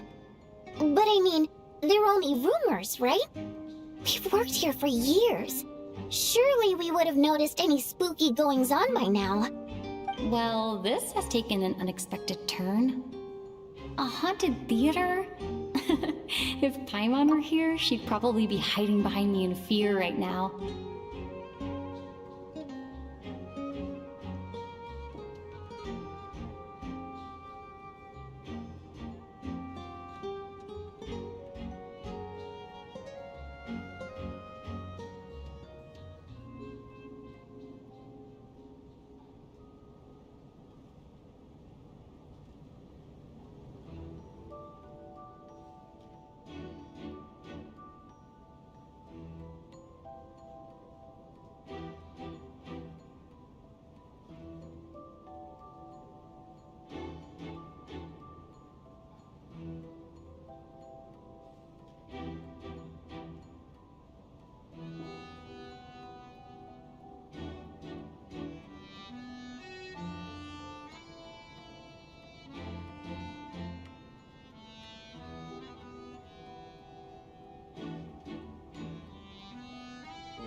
Why don't we take this opportunity to look for clues again with a more open mind? Maybe a different perspective will help us see something different. Very well. Whether it's criminals or ghosts we're looking for, the same rules apply. Everyone needs to tread carefully. I'll move the bodies into the same room for now.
I need to think very hard about whether there's anything that ever needed hiding.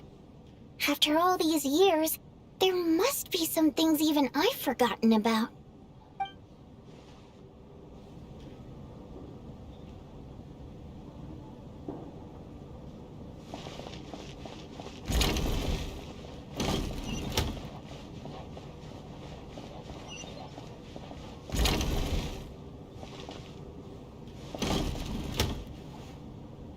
Valeri, come take a look at this. You too, Traveler. Some sort of notebook. What is it for? It's the on-duty logbook for the theater.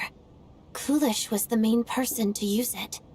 He mostly used it to record any unusual incidents during a show, audience numbers, exit times, and so on.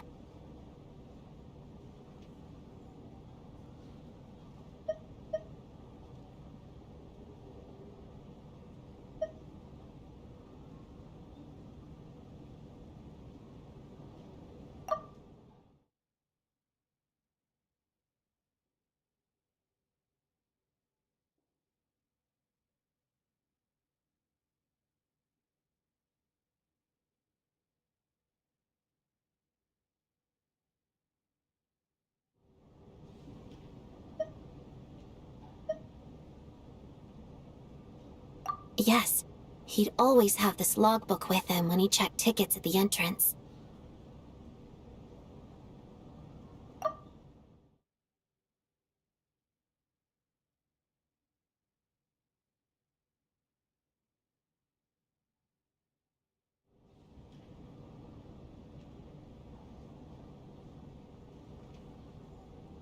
This should confirm a lot of key details about the recent show. So, you find anything unusual? Yes. The number of people. I've checked and double-checked, but the numbers just don't match what's recorded in the logbook.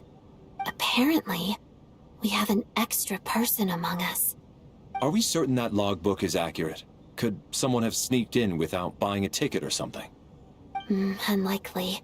Coolish took his duties very seriously. I've rarely seen any errors in his work. Not to mention that this was a dress rehearsal, meaning smaller audience numbers and tighter ticket restrictions than usual. Everything would have been well within his control. We no longer have our tickets with us, do we? They got collected on entry. I assume there's no way we can check them again. Unfortunately not. The theater recycles tickets. Once people are in the door, they don't tend to leave until the show ends, so we collect the tickets at the point of entry.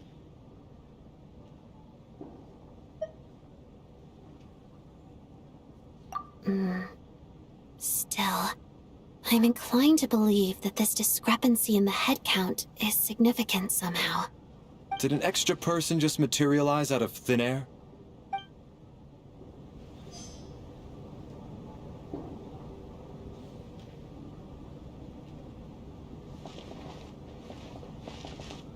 Did an extra person just materialize out of thin air?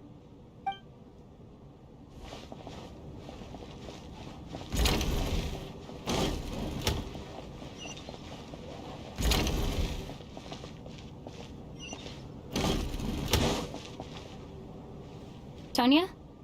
Did you find anything? Not yet. Still looking. So... Are we supposed to be looking for something paranormal? I think I'd prefer teaming up with you than looking around on my own. This looks like somebody's notebook. Shall we read it together?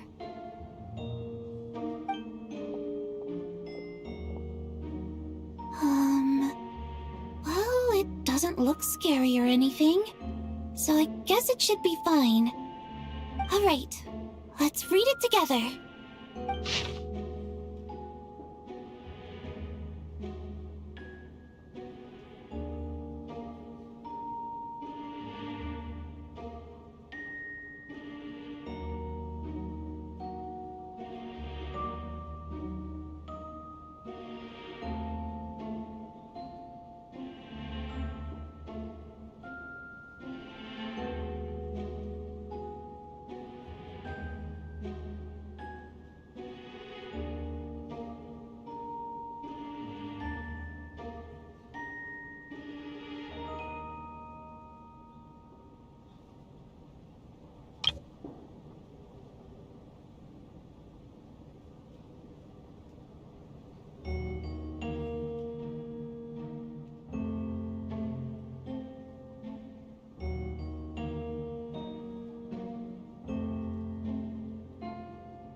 has to be Vodyanitsa's writing, surely. Maybe it's a little rude for us to peek at this. I feel like I just read someone's secret diary by accident.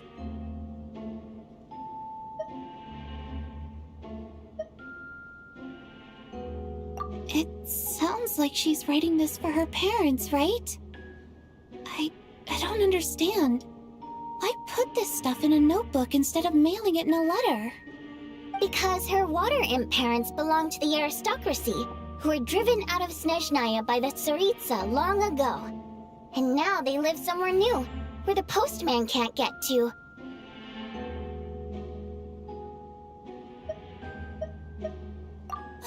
We're sorry! It's fine. My fault for not storing it properly. I can't leave things lying around and expect them to get ignored when everyone's scouring the place for clues. Alright, give me my notebook back. I'll take over the investigation in this room.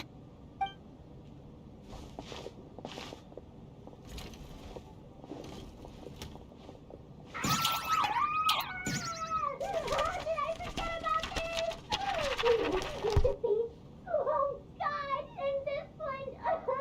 Oh my. Why am I so embarrassing?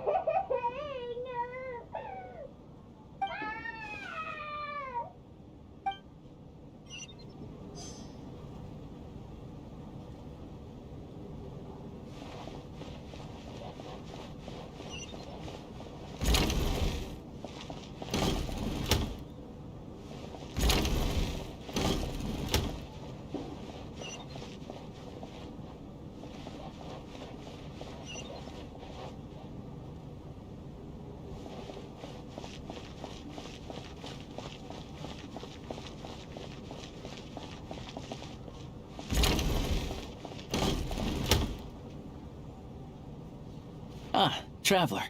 Since you're here, come take a look at this. Alosha found it. We're both curious to hear your perspective. It appears to be an investigation report. And the focus of the investigation was the rumors of haunting we heard about earlier.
An investigation report, huh? Looks quite old. Huh. This person's name looks to be of Sumeru origin to me. An investigation report, huh? Looks quite old. Huh. This person's name looks to be of Sumeru origin to me. Was the investigator from Sumeru?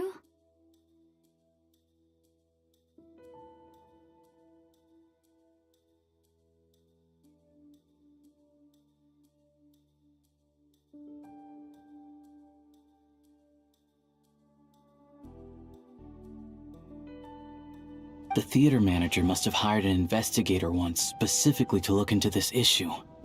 But it doesn't look like anyone ever looked at the report. Presumably, the manager wanted to know if the supposed haunting was dangerous, while also being fearful of word getting out in case it affected the theater's business. Anyway, the bottom line is, the haunting is actually real after all. It's caused by an obstruction in the ley lines. Is there any chance this is the key to finally making some progress with the murder cases? Leyline problems are pretty unexceptional to me by this point. And while it certainly offers an explanation for the ghosts, it's hard to imagine what connection it could have to these two murder cases. Some of the language that appears at the very end of the report caught my eye. Angel civilization, leyline renovation? My area of research doesn't touch on any of that, so it's completely outside of my wheelhouse. Huh? A piece of paper just fell out from the report. It landed right by your feet.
How unnerving. It was tucked inside the report, so it must be a note left by the author. Death is near. Is that supposed to be what's going on here? With us, in the theater? But if so, how did the author foresee it? Could he predict the future somehow? Maybe things are more complicated than we thought. No, wait a second. If we take the report and the note at face value, they completely contradict one another. The report definitively concludes that the hauntings in the theater are harmless and cannot affect the real world. But the note seems to be warning of potential danger.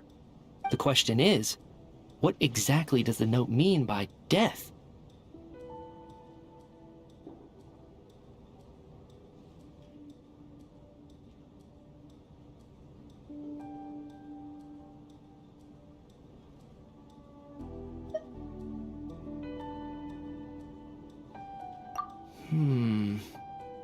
The various ways we could interpret this keyword lead in completely different directions.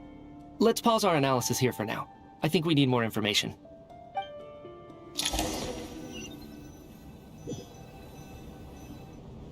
If we take all this together, it's not impossible, is it? If anything, it's the natural conclusion. Oh, I beg to differ. This sounds to me like a product of a researcher's vivid imagination. And perhaps it's because I'm still viewing this through the lens of a typical murder investigation. But still, I'm struggling to be persuaded by your theory. Does it really sound that far-fetched? Alright, well, let's treat that as speculation for now. I do agree with what you've said, so let's go with your idea for now. Good. Okay, now that we finally have some meaningful leads, I think it's time to reconvene. Let's get the others.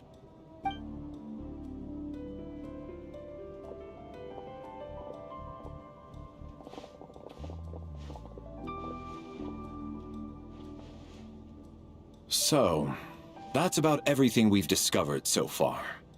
I'll share my theory first. Based on what we've learned from the logbook, I believe the extra person among us is most likely the killer. If the killer had simply bought a ticket, It would have greatly increased the risk of their identity being exposed. I expect he or she either hid in the theater ahead of time, or found a way to slip past the ticket inspection. They then blended in with the group and waited for an opportunity to strike. What about the note found in the investigation report? Any thoughts on how that fits in? The killer may have simply planted it there as some sort of sick joke. I've seen my fair share of psychopathic killers. They love playing cryptic mind games. So, it has nothing to do with the haunting of the theater after all. This theory makes sense to me. If we have an audience member unaccounted for, chances are they didn't come here to watch the show. Could it really be that simple? So, in other words, all we have to do is find out who got in here without a ticket, and all our problems will be solved? Then let me make one thing clear. All the theater staff should be well aware that I came here for the rehearsal legitimately, yes? There's no way I'm the one who didn't have a ticket. It's true. I hear you used every trick in the book to get a hold of that ticket, too. Everything short of throwing a temper tantrum and rolling around on the floor at the entrance. I most certainly did not degrade myself in such a way. Probably a stupid question, but I might as well ask. Did anyone here get in without having their ticket checked? Hmm? Guess it was naive of me to expect them to just admit to it. Especially after the unprompted Lilac reveal. Once was already a miracle. Twice would be unfathomable.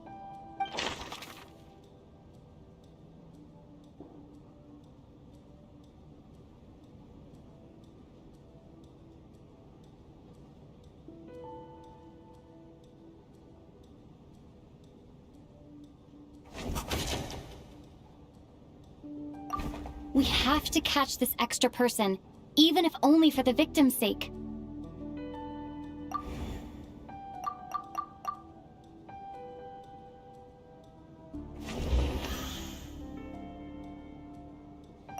Tonya received her ticket the same way I did. I assume Child got both of them together. In any case, I knew in advance that Tonya was coming.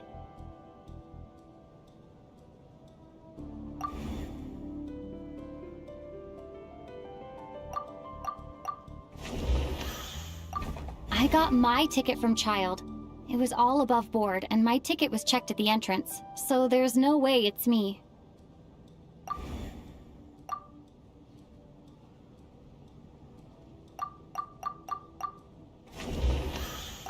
Valeri came to the theater to catch Mitya. Those two should be able to vouch for one another, and their motives are clear.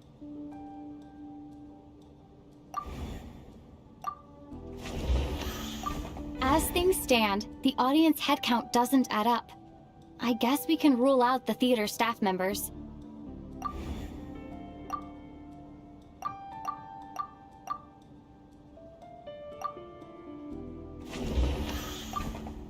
I don't believe any of us here knew Shram before all this. If no one can verify Shram's identity... Mr. Shram? Did you really go through the ticket inspection to get in here? Huh? Me? Why am I being singled out, my friend? Do I seem that suspicious? It's not that you stand out as suspicious, more that everyone else has been ruled out as trustworthy. Okay. Well, we spent the best part of 2 days together now, so I'm sure you can all tell what kind of person I am. I'm a true gentleman. I never dream of doing something like sneaking to the theater without a ticket. Yeah, I have no doubt that you're a good person.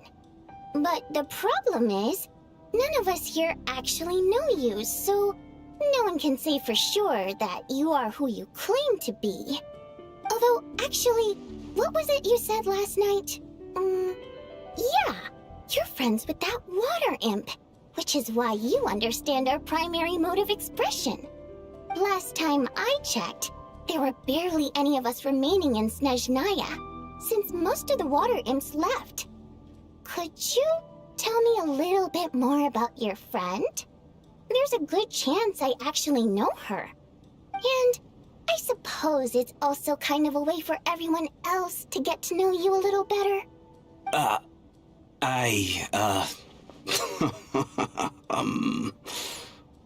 Good grief. Are you blushing? Pull yourself together, man. Stop giggling like a teenage boy. It's revolting. Hey, revolting is a little strong. All right, fine. I'll admit it. That water imp friend of mine, the truth is, we're dating. I was just the bodyguard hired by our family. But the stars must have aligned, because sparks began to fly between me and their daughter. Never in my wildest dreams did I think I'd get so lucky. We don't need details. Just get to the point. Okay. I'm just a little hesitant to reveal her name, that's all. You know how it is. These are delicate times. Even with me to protect her. If word gets out that she's dating a human, both the Fae and human factions will give her a hard time. Really? Wait, no. That can't be. Huh? Shram, what the devil are you talking about? Why is everyone looking at me like that? Surely you can understand where I'm coming from.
Even with me to protect her. If word gets out that she's dating a human, both the Fae and human factions will give her a hard time. Really? Wait, no. That can't be. Huh? Shram, what the devil are you talking about?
delicate times.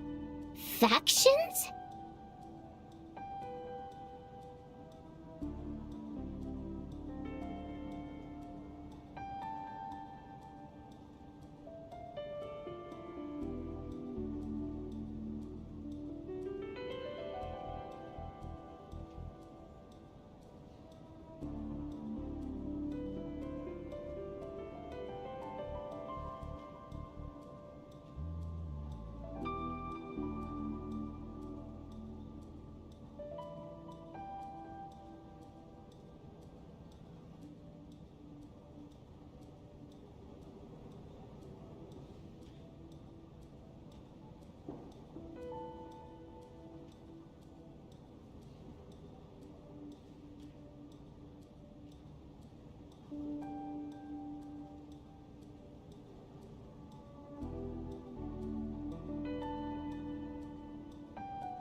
Yes.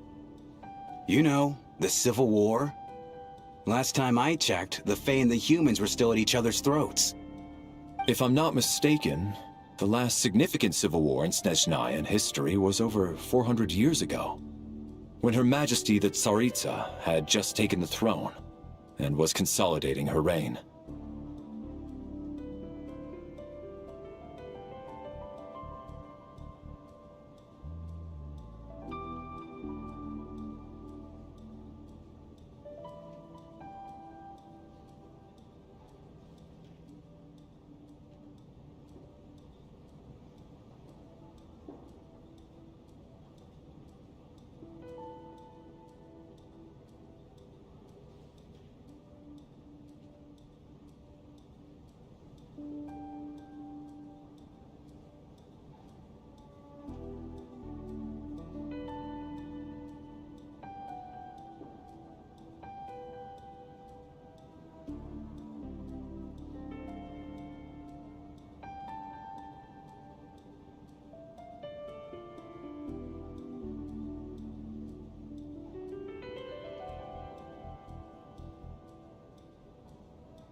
What do you mean, 400 years ago? What's going on here? Is Shram from the past? All right, Mr. Mitya, you win this round. As far-fetched as it is, it appears that your theory may be correct. I'm just as amazed as you are. I didn't even believe it myself, to be honest. Is someone going to explain what's going on here? From the look on your face, you figured it out too, haven't you, Traveler?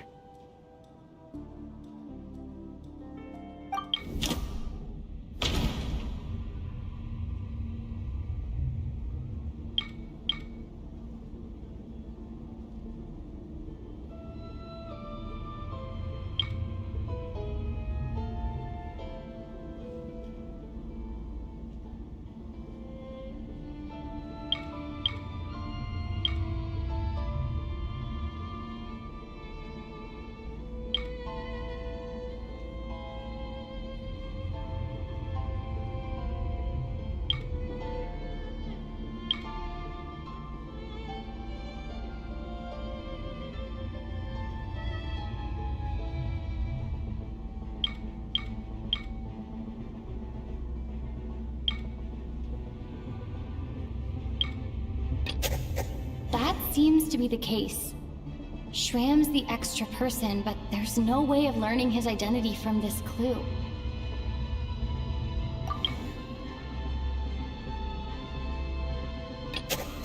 Vodianitsa's private letter touches upon the history of the Water Imp aristocracy's exile, but reveals nothing about Shram's identity.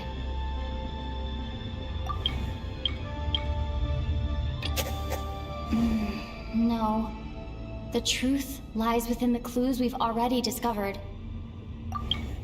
The theater's ley lines have been modified to block souls within its grounds from returning to them. Some souls can even wander this place forever. Mr. Shram's statement proves he's from hundreds of years ago.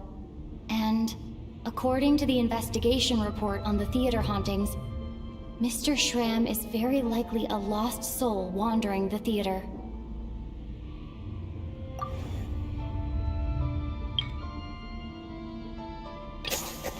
For some unknown reason, the soul that has been wandering the theater due to the leyline issues has joined our group and blended in. Yeah, that must be the immediate reason why the ticket count doesn't match the number of people present.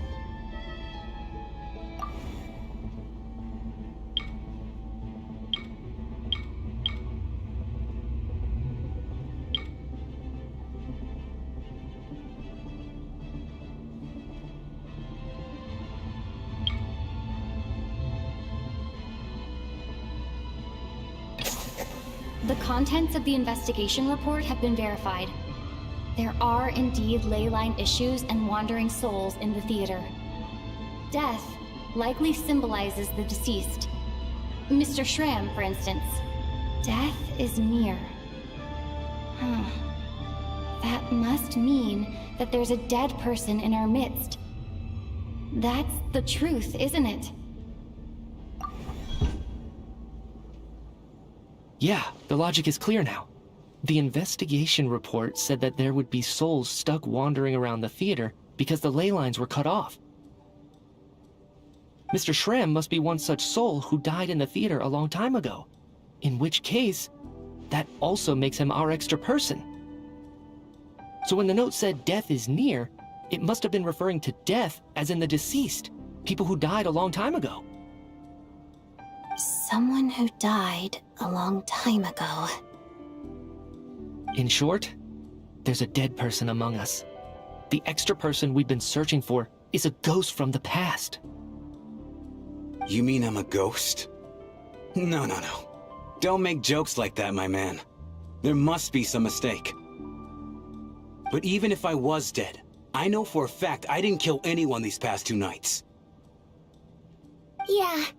Even if all that's true, the report also said the souls inside the theater can't affect reality, right? They're harmless. Then what if the problem isn't the souls at all, but the ley lines themselves? The ley lines have a powerful ability to attract and devour souls. Let's say that the ley lines are like a black hole, constantly seeking to engulf souls. But the souls that don't want to return are trying to avoid being sucked in. Huh. Why does this analogy sound so familiar? What happens when the black hole can't achieve its goal? I'm only speculating here, but what if it ended up swallowing innocent souls by mistake? Or intentionally taking other souls to compensate? That could explain why we weren't able to determine a cause of death. If you're right, and their souls were devoured by the ley lines, it does make some sense. It does seem to explain a lot of the things we couldn't make sense of. Does that mean it's true? Except there's no concrete evidence.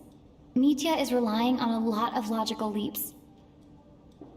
Still, it seems like the best explanation we have under the circumstances. All right, so how could Schramm not know that he's dead? Seems a little unlikely that he hasn't noticed anything unusual even after several days interacting with us. On the contrary, it's perfectly normal for a soul to wander the theater for centuries without questioning their existence or reason for being there. It's simply what's natural for them.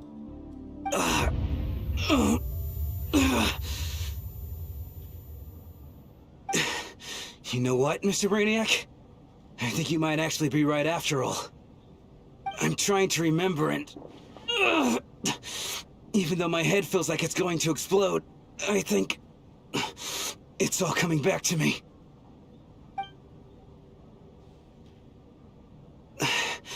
I was the one who didn't want to remember my own death, so I forced myself to forget. Well, I'm sure those are painful memories. My lady and I snuck out to go on a date one day. We bought tickets for the theater. It wasn't really my thing, but I was just happy to be together. All of a sudden, a group of people burst into the theater, shouting for all the water imps to get out, performers and audience members included. It was clear the conflict between humans and Fae had reached a boiling point. This time, the extremists were even coming after the water imps who had nothing to do with the war. I thought I could pull one over on them, so I took off my jacket, draped it over my lady, and tried to sneak out amid the chaos. But I got caught. They started shouting, calling me a traitor to humanity. But I was going to do whatever it took to buy our chance to escape, no matter how many people stood in my way. I had to, both as their bodyguard and out of love. It's all right, friend. You can stop there if you want. You don't need to dig all that up again. It's just... even now, I'm still struggling to accept the truth. How could I be dead? I'm sorry, everyone.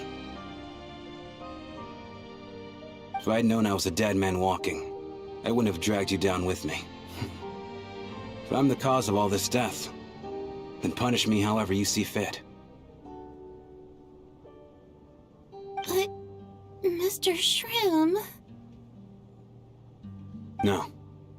I refuse to be a burden. I know what I have to do. You said I've been wandering the theater for centuries, right?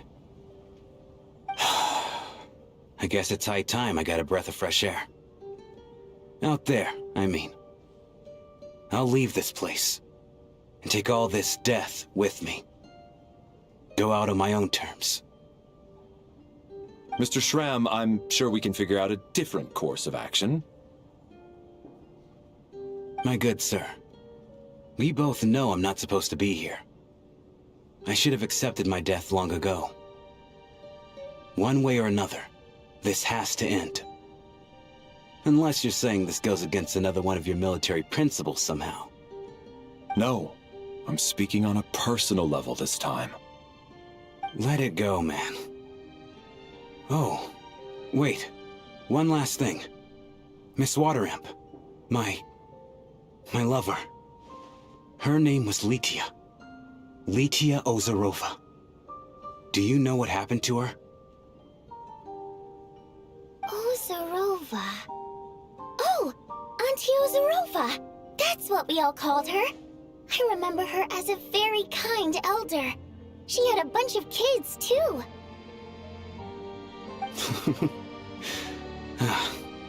I'm so glad she survived. And she had lots of kids? Good. That's... good. I could hardly expect her to stay single just because of what happened to me, right? As long as she went on to be happy, that's all that matters. Besides, I'm dead. My soul has been wandering around here for so long because I was worried about her. But now, I can go without regret. There's no need to see me off, my friends. I've enjoyed our time together over these past few days. Perhaps we'll meet again in the next life.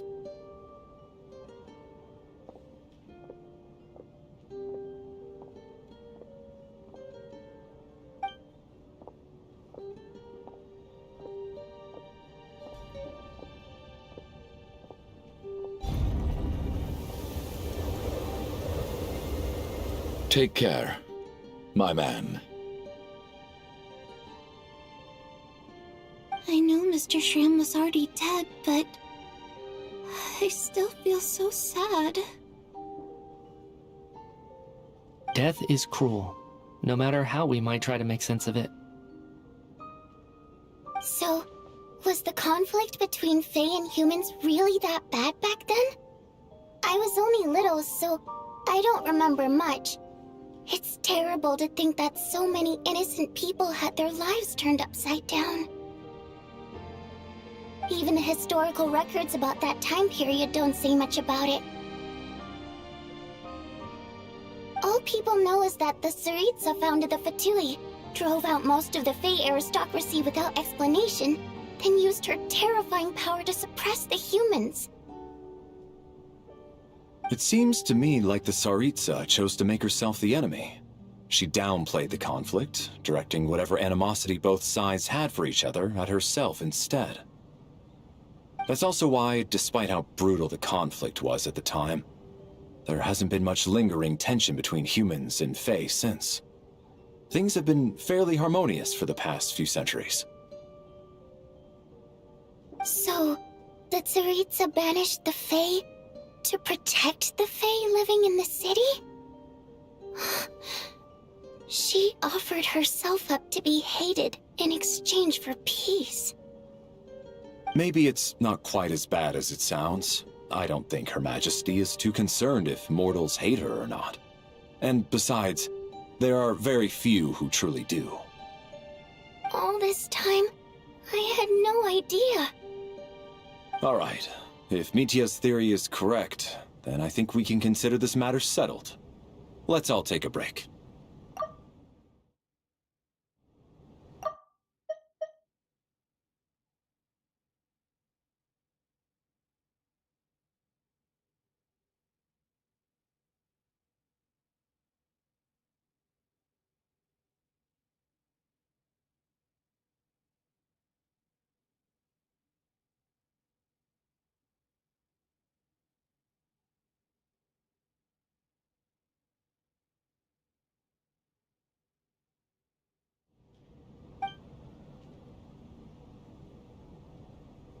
Ugh, if only this blasted storm wasn't still raging on.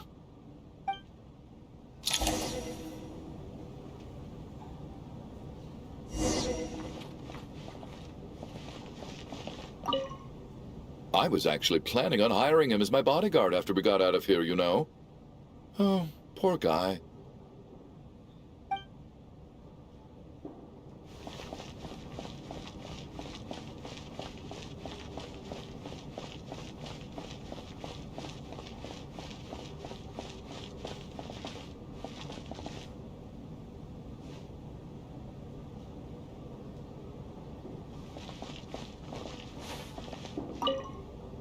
Well, at least it seems like Mr. Shram stayed optimistic until the end.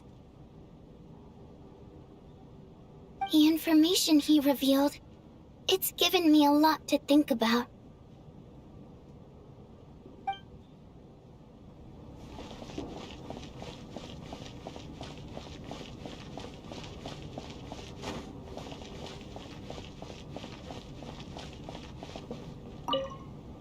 At least the lingering regret that kept him here has been put to rest.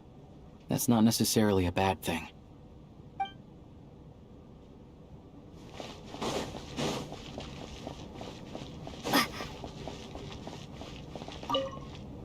Even though Shram was already deceased, his decision to walk into the snowstorm was still a sacrifice, and a very brave one. This is one of the few times I don't feel at all happy to have my theory proven true.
Looks like now we can just rest until the snowstorm stops.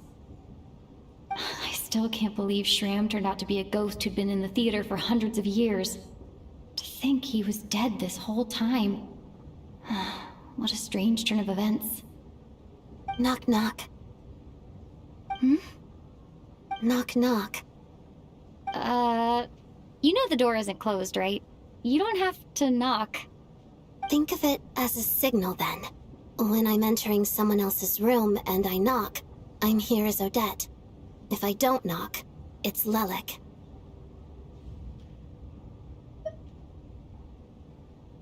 Thanks. So, why did you come to find me? Is there something I can help with? Vodyanitsa said you knew about my secret identity from the start. But when everyone was discussing who Lelek could be, you were worried that revealing what you knew would be unfair to me, so you kept it to yourself, right?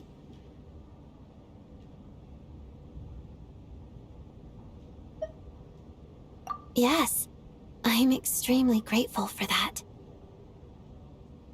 It's nothing. I mean, you didn't hold what happened to the Senora against me, so I should thank you for that as well. Actually, there's something else as well. I found myself in a situation similar to the one you were in when you helped conceal my identity. So I thought I'd come and ask you for advice. It's about Mitya. Before all of this, the last time I saw him, he was dead.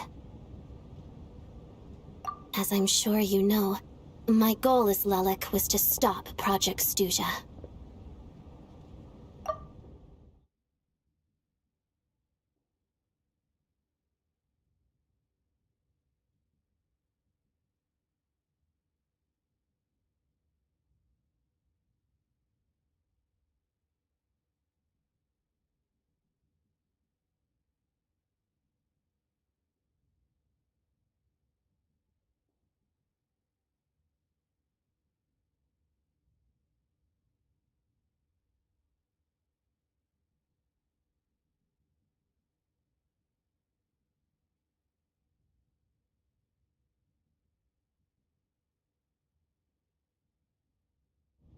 Well, when I found out the tech lead for the experiment behind Project Stuja was Mitya, I immediately started planning to track him down and threaten him to back out.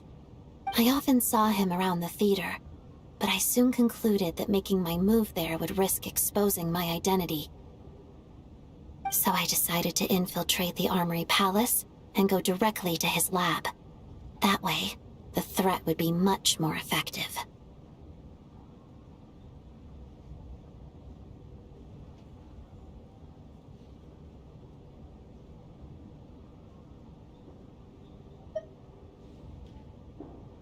Well, I suppose there was a bit of luck involved, but I am a Fatus, so I already had some familiarity with the building's layout.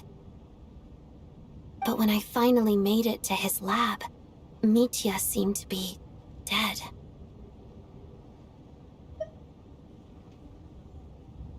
I checked his breathing and his pulse. He had no vital signs whatsoever. I'm certain of that. I thought maybe another anti-Project Stuja activist had beaten me to it, and chosen a much more brutal method, so I made myself scarce.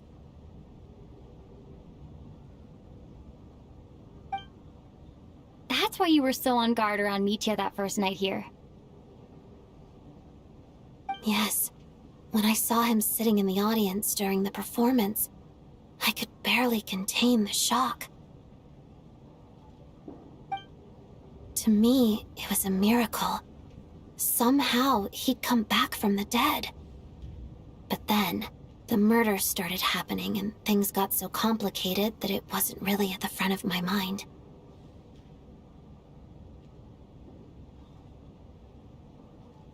That is, until Mitya himself said there must be a dead person among us. Then I couldn't ignore it any longer. And yet, you thought that bringing it up right away would single Mitya out, just like when everyone was suspecting Lelek. Exactly. I thought there could be something I was missing. Besides, we soon figured out that Mr. Schramm was a ghost, and we knew there was only one extra person, so we thought he had to be the one. But now it seems like there's another candidate. I understand why you kept it to yourself. There was so much information being thrown around during that discussion. Bringing up Mitya would have just introduced more confusion. So, what do you think we should do? Let me confirm one thing first. When was it that you found Mitya dead? Around a week ago. Sometime in the afternoon. A week ago? That's earlier than I thought. I saw him just a few days ago at a restaurant. That definitely would have been after you found him dead. He seemed completely normal to me, chatting with Vodjanitsa, trying to avoid Valeri.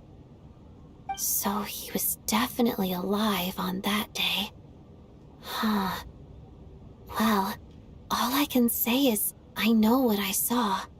Here's a thought. The reason we even suspected a dead person could be among us was because of the problem with the theater's ley lines. But Mitya's death happened inside the Armory Palace.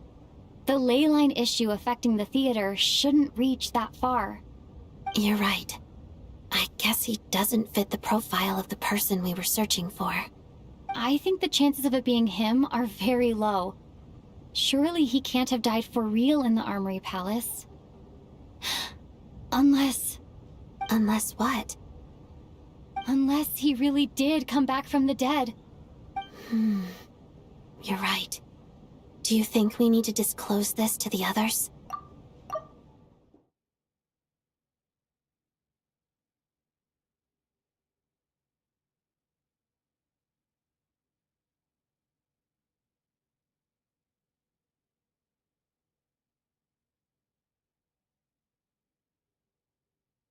Huh, what's this? A private meet and greet?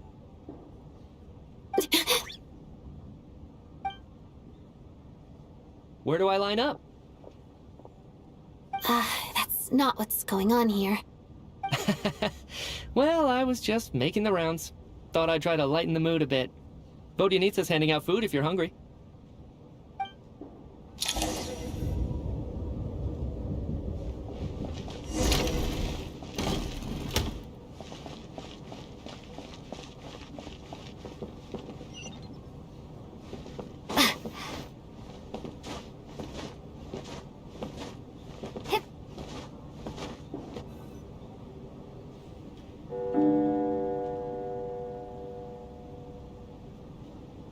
What is going on with this storm? Could it be connected to that monster that just arrived in Snezhnaya? I almost hope it is. Her Majesty the Tsaritsa left to vanquish that beast herself. We just need to wait for her triumphant return. Do you think people still feel the cold after they die? I'm wondering about Shram. Oh, maybe we should have given him a coat before he went out there. Death itself is cold, isn't it? I'm sure the storm will embrace him.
I hope he has a safe journey.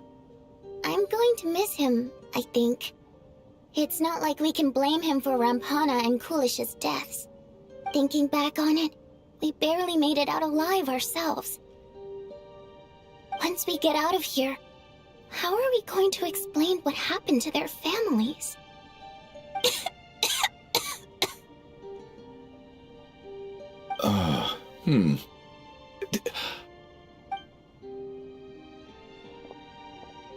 Are you okay? Here, take this. I've never used it.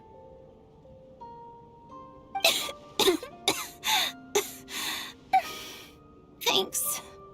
Look who's Mr. Nice Guy all of a sudden. Is it because Tonya stood up for you this morning?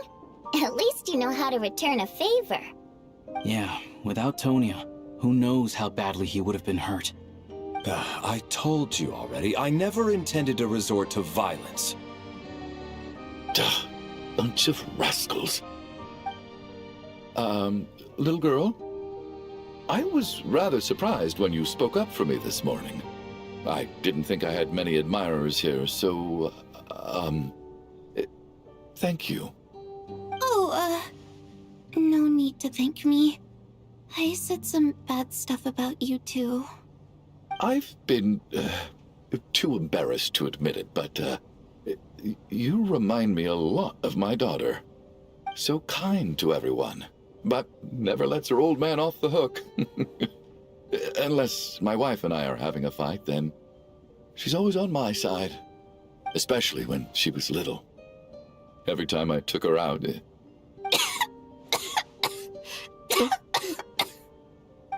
All right, easy now. How long have you had that cough, Tonya? I don't know. It's probably been a while. I'm fine. Are you taking anything for it? Yeah. I'll be fine once I see my brother. He's gonna pick some frost fairy flower leaves and brew a tonic for me. I'll feel much better once I drink that. I see. That's good to hear, then. We should probably discuss arrangements for tonight.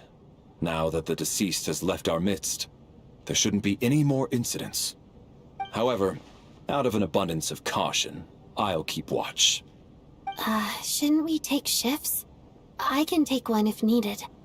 No need. I managed to get a nap in earlier, so I have plenty of energy right now. After all the tension of the past few days, everyone else should just focus on getting a good night's sleep.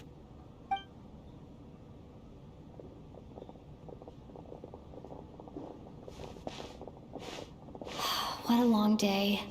This whole situation turned out to be way more complicated than I expected. But Valeri's right. I should just try to calm down and get some rest. The last thing I want is to give myself nightmares.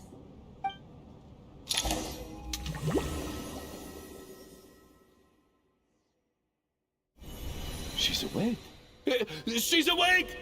Get over here, you big lug, and take a look! If you must call me something, call me Mr. Door. The Black Mist is coming. You need to go.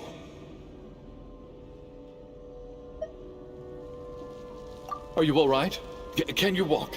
We just got attacked by monsters on our way up. That Mr. Door fellow protected us. He just seemed to come out of nowhere. Not much of a talker, but when it comes to taking down monsters, that man doesn't hold back. Curses! The Black Mist is catching up to us. We need to keep going. Mr. Door, I don't believe I've ever seen you around here before. Why is that? There's no need to try to get to know me. I'm just Mr. Door. I have to find the door that belongs to me. Well, anyway, we're lucky to have you here. Thanks for saving us earlier. No need to thank me. This is where my duty lies.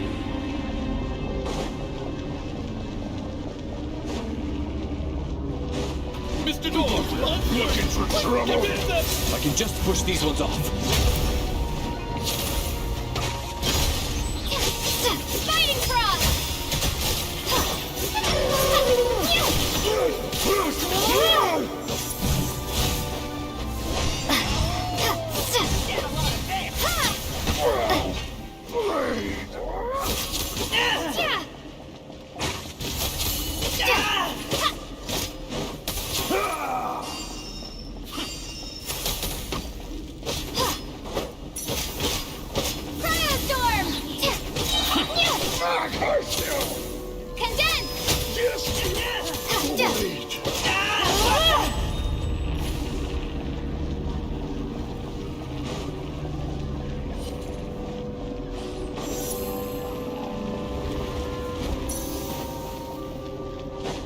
So we're doing this the hard way. How? And Kate!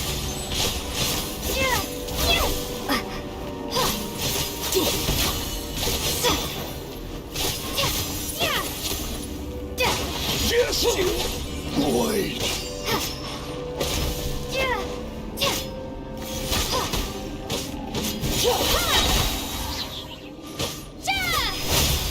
Oh, remarkable work, Mr. Door. Oh, if I had your muscles, I'd do the same.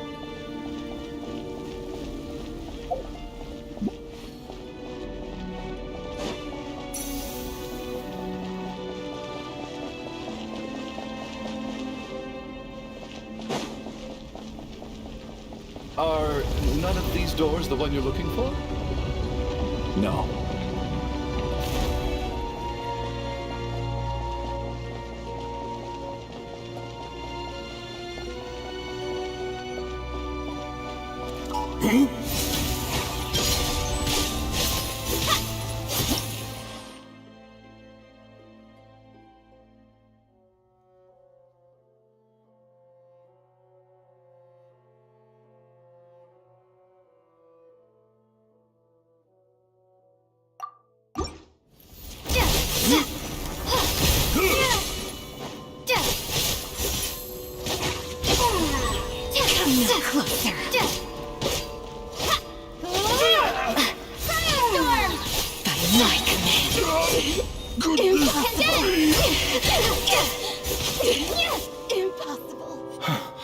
I'm so exhausted. And the black mist is still rising. Oh. Wait, look! There's more monsters down there. Are they coming from within the black mist? No, no! They're gaining on us! Quick, keep going, or they'll be at our heels any second!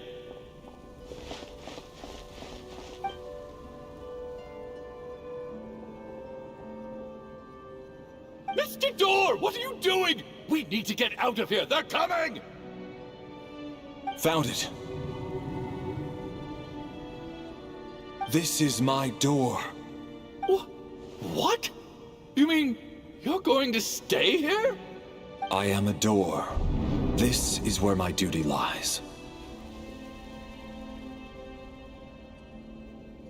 No! You saved us. We can't leave you behind. You must keep going. A door can only keep things out for so long. You must make haste. But... Oh, you're right. Hey, let's go. We can't let Mr. Door's sacrifice be in vain.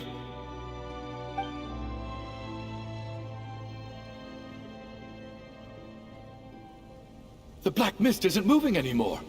Looks like both the monsters and Mr. Door are gone. I didn't just imagine all that, did I? Surely I wasn't so scared out of my mind that I hallucinated a door as a human being. Oh, okay, good. There's no way we both hallucinated the same thing. Getting sleepy? Well, looks like we're safe for now. Go ahead. Let's get some rest.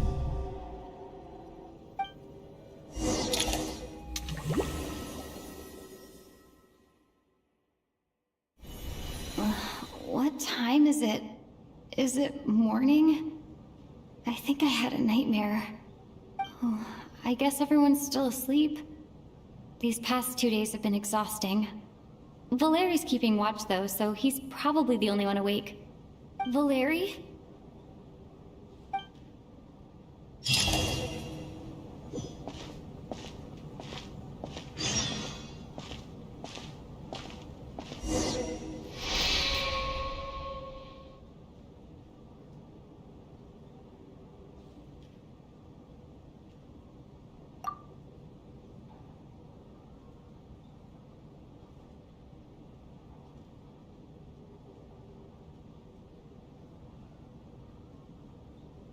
Wake up!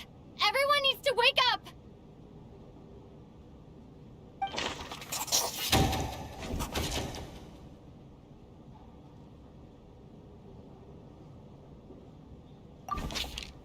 Just like the last 2 nights. No clear cause of death.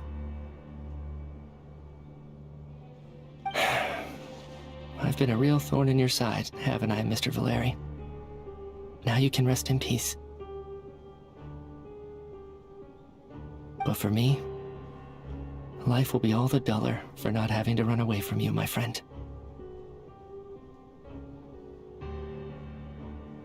How's Tonya? Is she okay? I just checked on her, and it doesn't seem like anything serious. She's just exhausted from the past couple of days, and she's still recovering from her illness. We should let her sleep a bit longer. That means Valeri was the only one who died last night. If Valeri was awake and keeping watch, it would have been impossible to kill him without waking everyone else up. That much is certain. This is so frustrating. Why has nothing changed since yesterday? I thought we already dealt with the dead person causing all this. Actually, one thing has changed. There's only one victim this time, not two. Does that mean...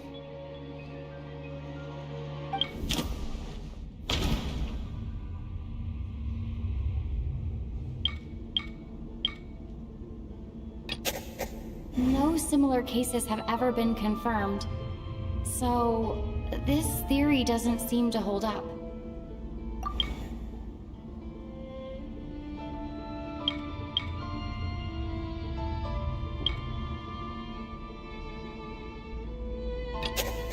Can a death at night even be defended against? This logic seems baseless to me.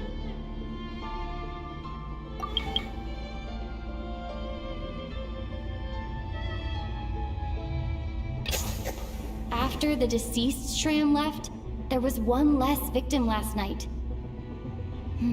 That more or less tracks. It's a reasonable conclusion, considering the only variable that changed. Oh, the number of people who die each night is equivalent to the number of dead among us. That's your theory, right? Exactly. We identified Mr. Shram, and the night after he left, the death toll dropped from 2 to 1. By that logic, there must be one more dead person left among us. Another one? But there was only one person unaccounted for in the ticket checks, right? The head count should match up now. Having an extra person was definitely a cause for alarm, but being one person short isn't nearly as unusual. Someone could have left in the middle of the show, or made it out before the storm hit. One more dead person among us. If Mitya's theory is right, then what Odette told me seems a lot more relevant. It's just, at the time, we had no reason to think there was more than one dead person. If only we'd taken it more seriously as a possibility, maybe this could have been avoided. I'm sorry. This is my fault. I had information that could have been helpful, but I held back. I should have brought it up right away. I'm partly to blame as well. I was too quick to dismiss Odette's concerns. What is this about? What have you two been getting up to behind my back? Sounds like there's some big news you've been keeping from the rest of us. Well, we're all ears.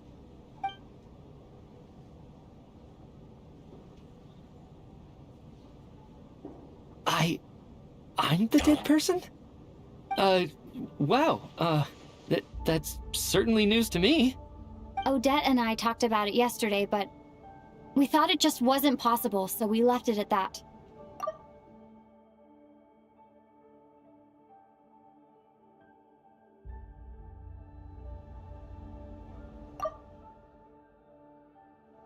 Yeah, I don't blame you. If I'd been there, I probably would have reached the same conclusion. It just sounds too unbelievable. Let me just try and verify this.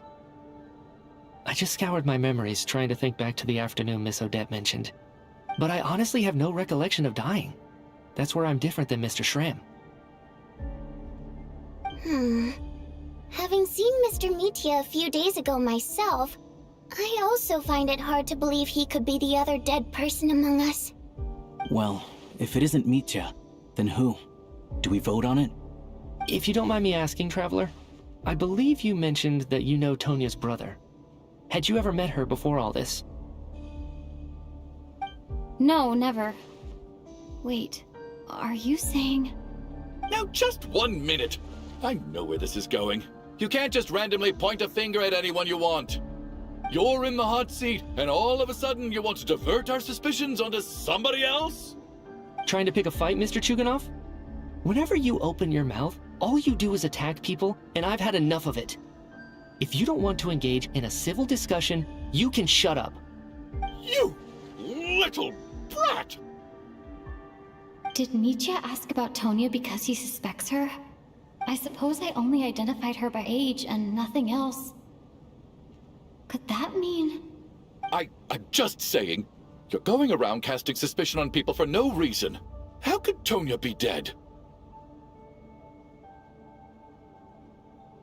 I can vouch for her, if nothing else.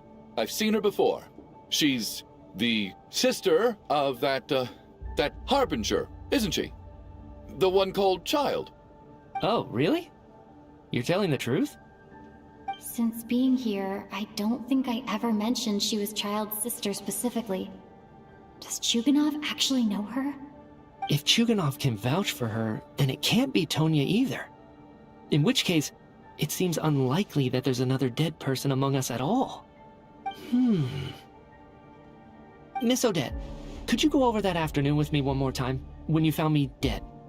No problem.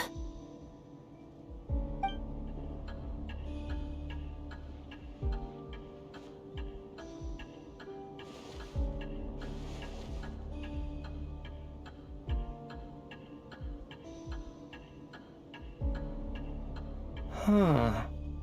No matter how hard I try, I just can't remember anything about dying. But I do remember something else. Miss Vojanitsa, during our last meal together, I told you how some of the researchers were suffering from temporary memory loss. Do you remember that? Oh, yeah. You said it was hindering the progress of your experiments. You thought they were just under too much stress or something. Right. And even though I don't remember dying that day, I'm pretty sure I experienced something like amnesia. Some of my memories from that afternoon are missing. Are you suggesting you're missing the memory of your... Of course. How am I only just realizing this? Humans aren't necessarily aware of their own death. You mean being silently assassinated, or dying in your sleep? Situations like that? The researcher's amnesia. Suddenly it all makes sense. I must thank you, Odette. I think your perspective just helped me reach a breakthrough on a series of issues that have been troubling me for quite some time. All right. It's decided then. I'll be the one to leave today. Oh, leave? Hey, wait a minute. Aren't you rushing into this? What if you're wrong? You'll pay with your life. Come on, kid. Aren't you gonna fight for your life? This seems like a rash decision. I have other reasons beyond what's been discussed. In fact, thinking back, I remember during Miss Odette's performance, while I was sitting in the audience stalls, a brilliant new idea for my research popped into my mind. But then, my train of thought suddenly cut off. I can't remember it now at all, and I didn't take any notes. I guess that must be another instance of temporary amnesia. No. Hold on. I see where you're going with this. You're suggesting that each instance of temporary amnesia is a death, right? There's a glaringly obvious flaw in that idea, no? How can one person die so many times?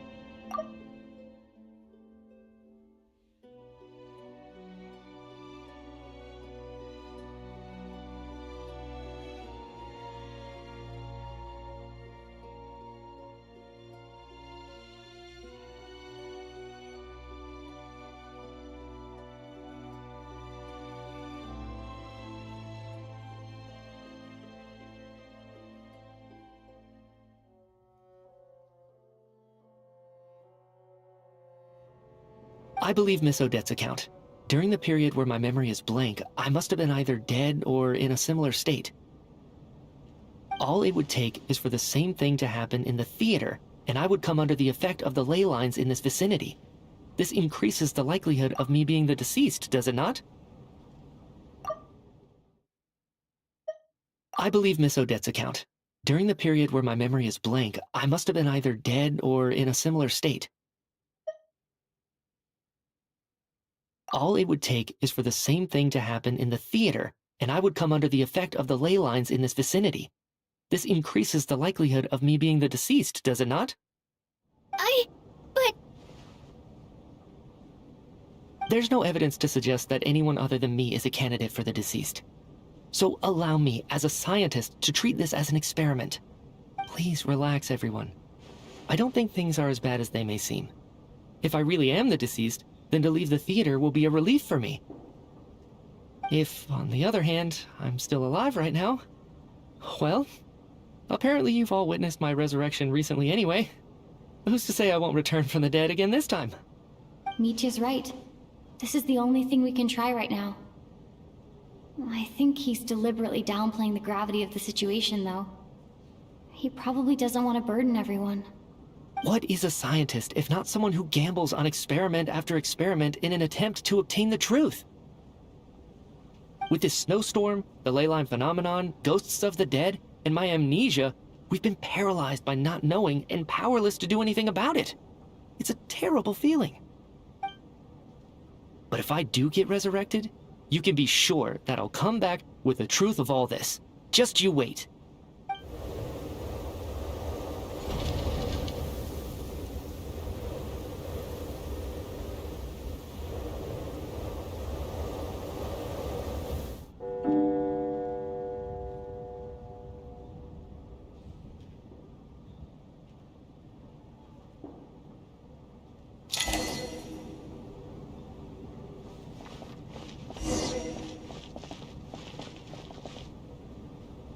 Poor Mr. Mitya. I didn't even get to see him one last time. Maybe it's a good thing that you weren't there to see it. It was a hard thing to watch. I hate goodbyes. Why does it feel like everyone around me is slowly disappearing? Not just in here, I mean. In the outside world, too.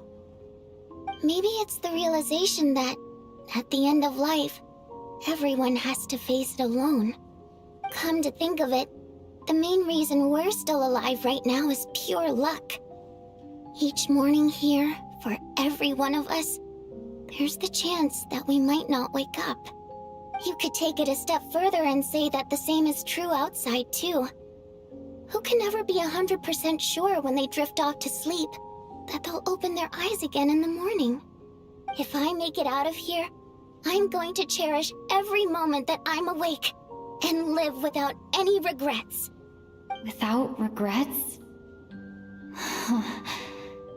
I feel like a strange sense of anxiety has been quietly growing inside me over the last 2 days.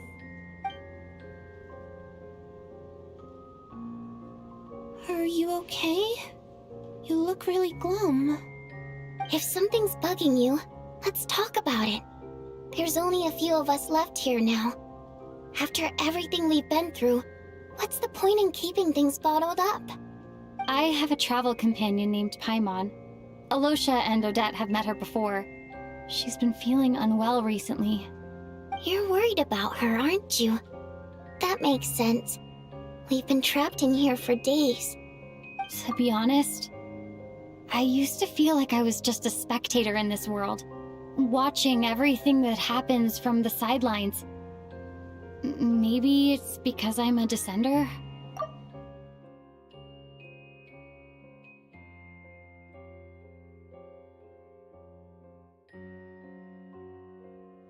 A descender? But with Paimon by my side, over time, I slowly felt my connection to this world growing stronger. She loves eating, sleeping, and having fun, but she's also a great guide. It's her authenticity that makes this whole world feel more real for me. Over the last few days that we've been apart, I've often caught myself wondering, what would Paimon say if she were here right now?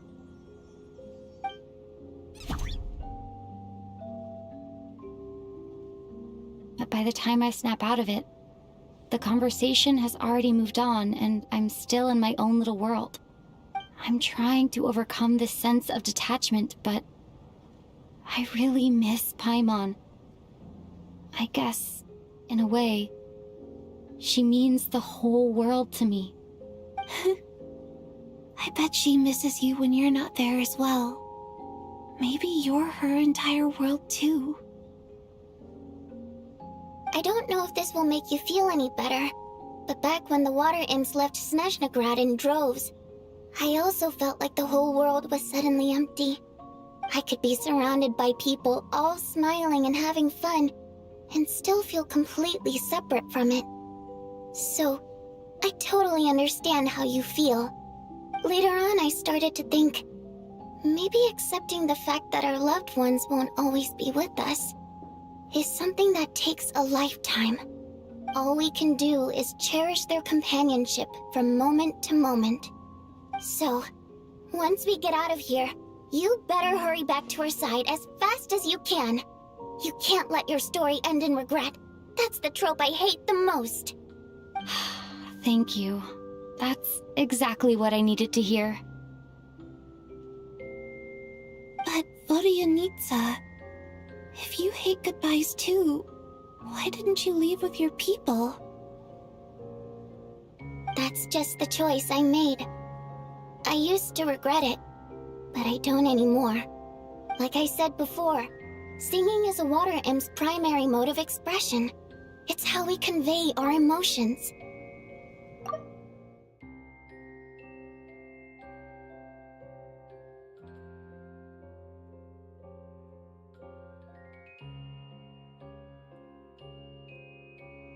Our songs have echoed through this theater for hundreds of years, each one a story pieced together through moments of joy and sorrow. But does a story exist without someone to read it? To me, the answer is no. So I made the choice to stay. That way, there would still be someone left to sing these songs and listen to their stories. Otherwise, they could have been lost forever. Could you teach me how to understand your people's songs sometime? I want to be able to truly hear them, like Mr. Shram. A fan after my own heart. Thank you, Tonya. How about I sing something for you, and you tell me what you hear? Okay, I'll do my best.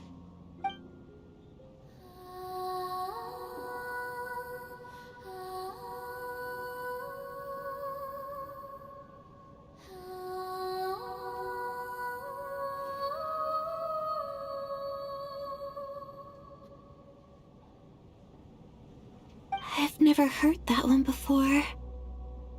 I feel like I can hear a sense of longing somehow. I wonder why that is. Color me impressed, Tonya.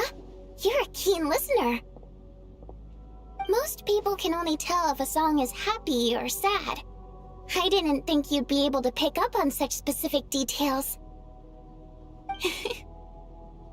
So, what's the song about then? Come on, tell me! I've actually never performed this song in the theater before, because it has more of a ceremonial purpose for our people. It's not meant for the stage. It means something like, "May those we have lost watch over us, and follow this song back home in the night, so that we might be reunited once more."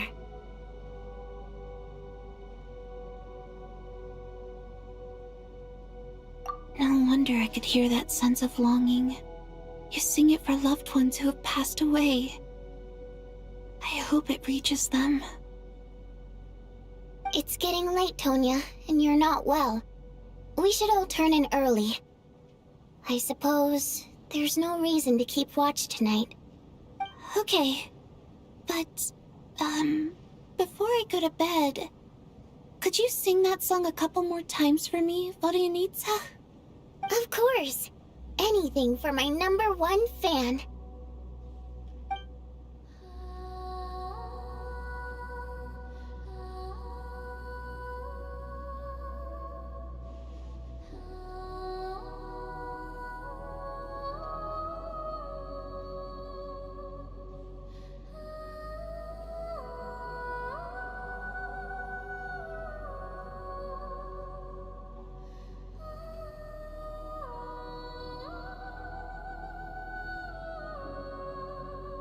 once I get out of here, I definitely don't plan on ever coming back.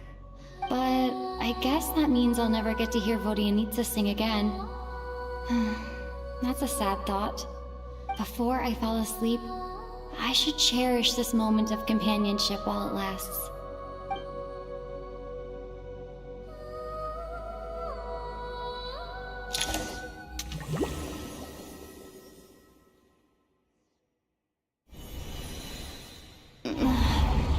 Where am I? It's so dark in here, and I feel kind of dizzy. Am I alone?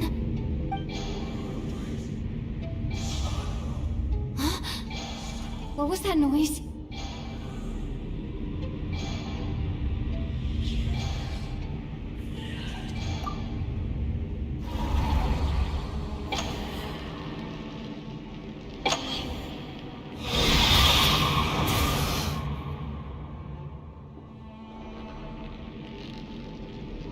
Return, O spirits. Fulfill your oath of protection.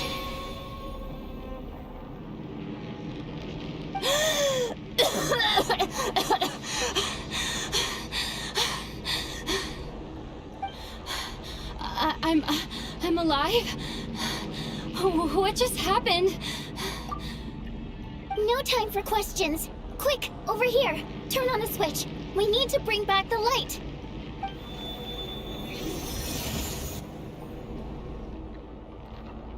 All right, we're safe. The spirit just now is called Night Prayer. The light subdues her, but she'll attack without a second thought in the dark. Sort of. I know it's hard, but you can't let this place go dark, or she'll kill you again.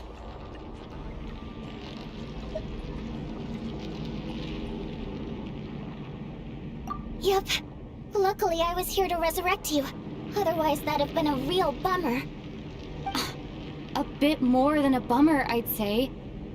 Wait, so you have the ability to resurrect people? Sure I do. I'm your guardian spirit after all. I specialize in soul recall. Oh, it's nice to meet you, by the way. Thanks. It's nice to meet you too. All right, there's no time to waste. The black mist is already catching up. We need to avoid it and Night Prayer at all costs. Come on, let's go.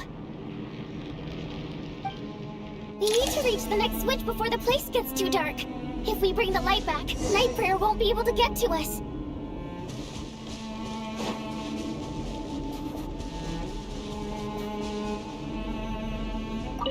Sweet, sweet light! It's back! Now that's a sight for sore eyes. Shh! It's Night Prayer. We need to move quick, but don't let her notice you.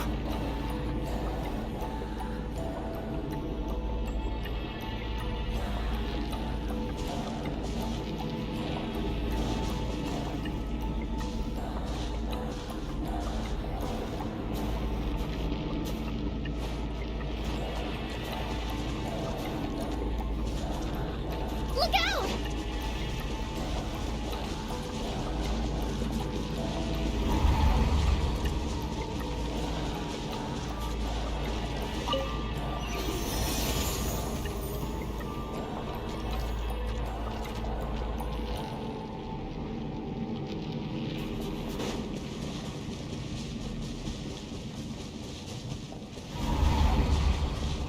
The next switch is over there.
Nightbringer is here too.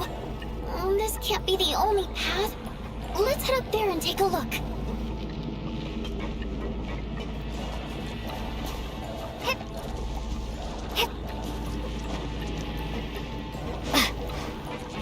The switch is just up ahead. Hurry!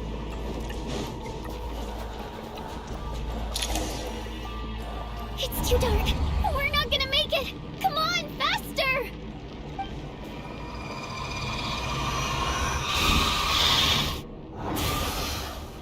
Traveler! I won't let you die like this. Not on my watch.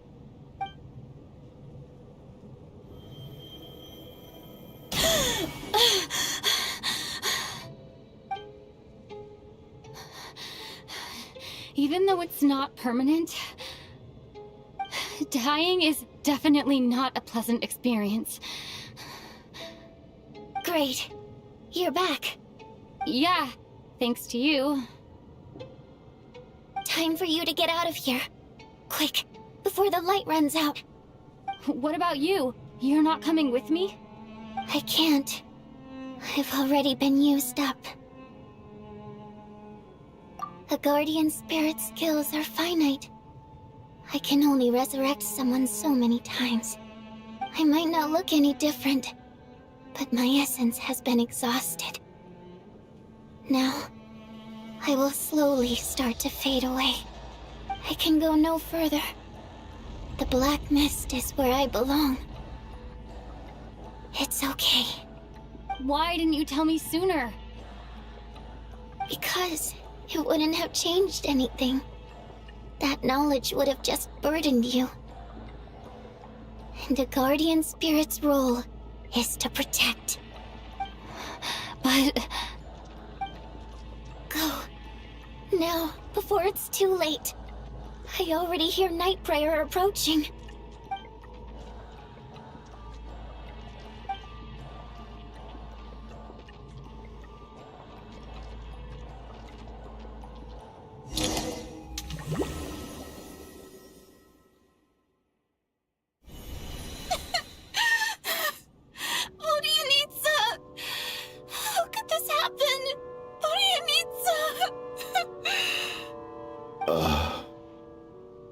Well, I guess there's no need to inspect the body.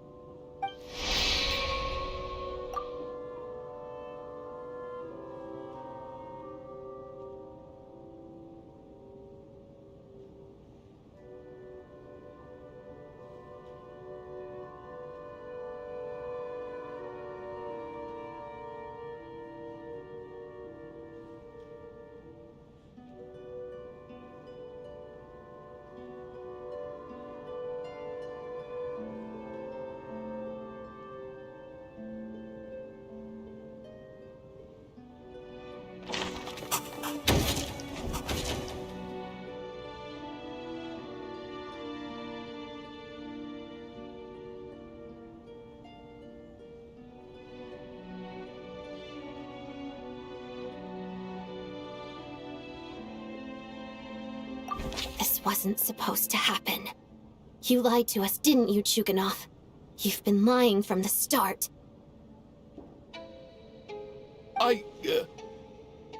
Take a long, hard look at yourself before you go around accusing other people.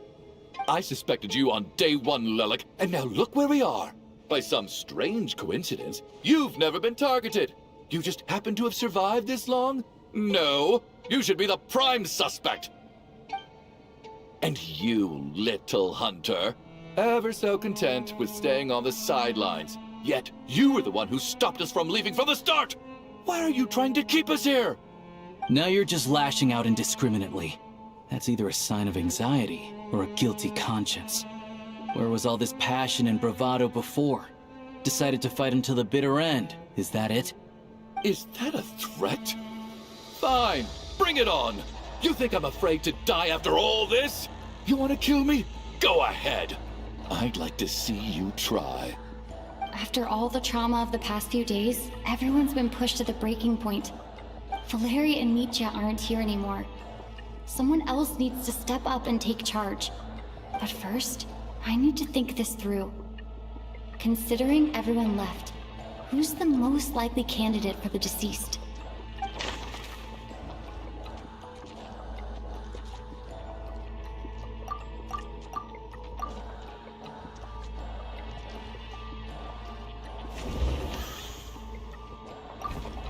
Of those who remain, the only person we've never met before is Tonya.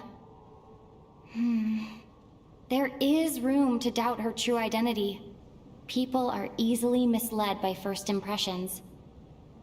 Now that I think about it, child sister was in fact a label I imposed on her due to my own assumptions. But Mr. Chuganov vouched for Tonya's identity yesterday, with basically no other possibilities left. Could it be...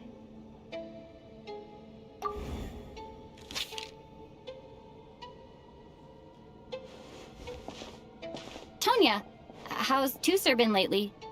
Tusser? Your brother Ajax must have mentioned me in his letters home, right? Did he say anything about a blonde traveler? No. And my brother's name is Razik, not Ajax. Oh.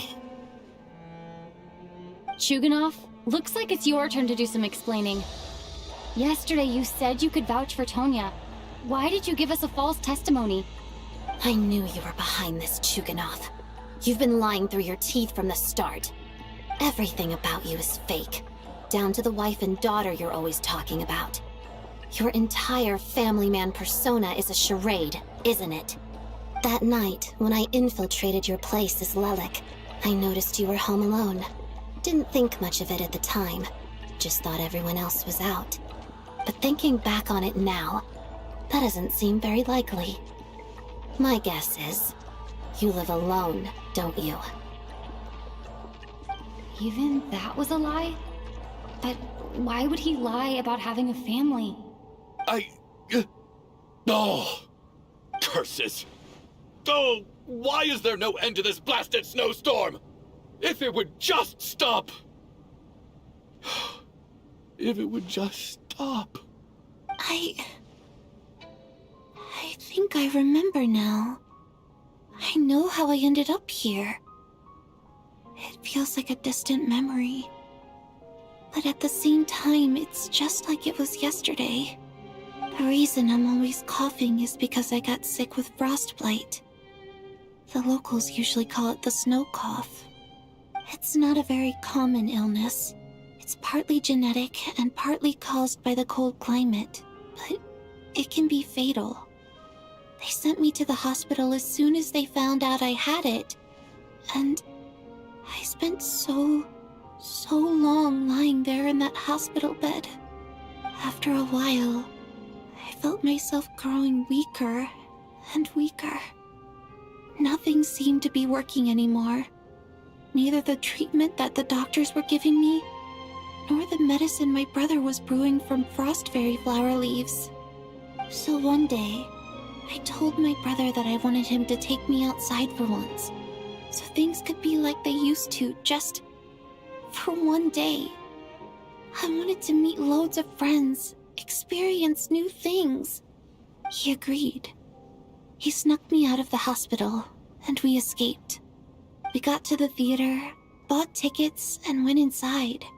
Oh, it was all so exciting. I remember the show very clearly. It was amazing. But I found myself getting sleepier and sleepier. Oh, Tonya. When I woke up, I couldn't find my brother anywhere, so I guessed he'd already left. But there's no way he'd leave me behind. So I decided to stay here and wait for him. At the time, I figured he'd probably gone to brew some more medicine for me. I was planning to chew him out for abandoning me when he got back. Tonya, it sounds like by then you'd already... Yeah, I know. I understand now. Dead, aren't I? This cough and the feeling weak, it's probably just my body's memory. After all of that, It turns out I can't blame my brother after all. I was the one who abandoned him. I'm sorry, everyone. I realized this much too late. It seems like death skewed my perception. And now I've dragged you all into this mess. Your name probably isn't even Tonya, is it? Didn't that ever strike you as odd over the last few days? Well, when I was little, my brother and I read a storybook, and Tonya is the name of one of the characters. When we escaped from the hospital, our family and the hospital security were looking everywhere for us. So when you first approached me and said my brother had sent you, and called me Tonya, I thought he must have chosen a fake name that only the two of us would know. Because he was afraid of getting caught. No. It seems like that was just wishful thinking. At least your memory of death isn't painful. That is a small comfort. Now it's your turn, Chuganov. Talk to us. I believe no lie is ever told without a reason. You're right. I was lying. I happened to know that the Harbinger child and his sister Tonya managed to get tickets, so I lied to you and pretended I knew them. And yes, I was lying about my family too. The truth of the matter is, I lost them a long time ago. I just refused to accept reality. And now I've spent the second half of my life living a lie. I'm a joke. My daughter's name was Iskra. And before you ask, yes, Iskra, as in Iskra Manufacturing Plant. She also died from the snow cough. She was just 6 years old. If she were still alive today, she'd be around the same age as little Tonya here. After Iskra passed, my wife couldn't bear to face those memories either. So she chose to start a new life, without me. One day when I came home from work and saw the empty room, I felt like I couldn't breathe. Subconsciously, I started to imagine that they were still there. I soon discovered that this was the only thing that made me feel any better, so I just embraced the delusion. Nothing more than a pathetic means of escapism, I know. But at least it's not a crime. So explain your false testimony, then. The night before last, when I was chatting with Tonya, she mentioned that her brother would brew medicine for her from frost fairy flower leaves. Combined with her various symptoms, I suddenly understood everything, including the fact that she was deceased. The snow cough used to be an incurable illness. I would pick frost fairy flower leaves to brew medicine for Iskra too. It took hours and hours on the stove. But the year after my daughter passed away, the Jester of the Fatui announced that a cure for frost blight, also known as the snow cough, had finally been developed. It turned out that all previous treatments were completely ineffective. No better than random concoctions. That was the final straw for me. I just couldn't take it anymore. Just one more year. One more year, and everything would have been okay. So, more than anyone, I know full well that in this day and age, no one in their right mind would still be using frost flower leaves to brew medicine for the snow cough. Poor Miss Tonya, therefore, had to have been from an era when snow cough was still a terminal illness. So, you projected your daughter onto her? Even though you knew she was one of the dead? That doesn't make any sense. You knew she was already dead. What did you hope to achieve by protecting her? I just don't believe in your crackpot theories, nor do I approve of your actions. How can you just declare a living person dead and throw them out into that snowstorm? Nitia's gone. My good buddy Shram's gone. And now it's Tonya's turn, isn't it? The others I can make my peace with. But little Miss Tonya, here she is, standing right in front of us, alive and breathing, and fighting her own battles. Yet you're quite happy to say she's dead? I just want her to live. Once this snowstorm is over, the very moment it stops, I'm going to march out that door and find someone who can fetch the very best medicine for her snow cough. I'll be damned if I'm gonna let you cast her out into the snowstorm before I have the chance to cure her. Not again. Not this time. Not when the cure is right within our grasp. I'd never be able to forgive myself. Mr. Chuganov, stop. I can't let you do this. Tonya. By the sounds of it, you've known I was dead since the night before last, right? I really liked Mr. Valeri, Mr. Mitya, and Miss Vodyanitsa. And now they're all dead because of me. I'm not happy about that. The reality is, you've been trying to fight your own demons through me. But all you've really done is trap me inside your delusion along with you. No! Listen to me. I want to save you. I do! Oh, at this point, I'm quite sure that I'm dead. I don't need to be saved. The time I got to spend with all of you is more than enough for me. Despite all the bad things that kept happening, I got to meet so many interesting people and spend so many days and nights by your side. Since the day I escaped that hospital until now, this has been an adventure I never even dared to dream of. I'm very fond of you all. If it were only possible, I'd trade my soul to bring back the ones who died. If it meant things didn't have to end like this. And that's why I'm not fond of you at all, Mr. Chuganov. I'm sorry. It's them that you owe an apology to, sir. Not me. Well then, I suppose this is it. It's time for my adventure to end. I've caused enough trouble. You're leaving already? It's still early. Don't you want to stay a little longer? No thank you. Oh, and by the way, my name is Patashka. It was nice meeting you all. Feels strange that we're only being properly introduced now that it's time to say goodbye. Tashka.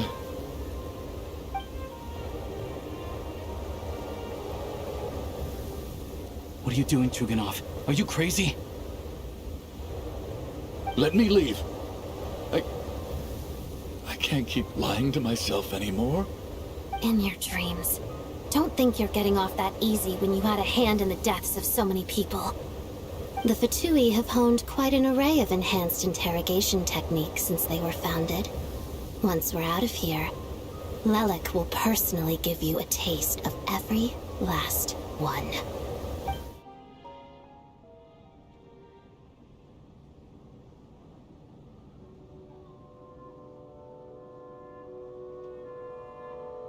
I think we should leave. I doubt this snowstorm is ever going to stop. For all we know, this storm might have destroyed all of Snezhnaya by now. Maybe even the whole world. Wait, we finally solved the mystery of the haunted theater today. Maybe let's at least try to enjoy tonight? Fair enough. I don't particularly feel like dying in Chuganov's company anyway. And yet you won't let me die first. Hey, Chuganov, on a serious note, if we do make it out of here, you should close down that factory of yours. A lot of people are freezing thanks to you. Is this really the time to be discussing my factory? All right, fine. I'll shut it down. Doesn't matter to me anymore.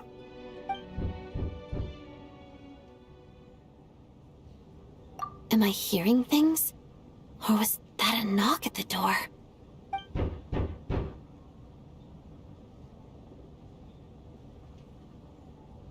There it is again. But I don't understand. The snowstorm hasn't stopped, has it?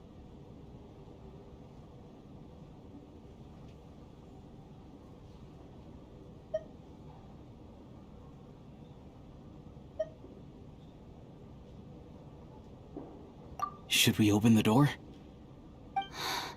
Is this it? Is this nightmare finally over? If the last few days are anything to go by, I probably shouldn't be getting my hopes up. Whatever lies beyond that door at this moment, it could be something even more terrifying than everything we've been through so far.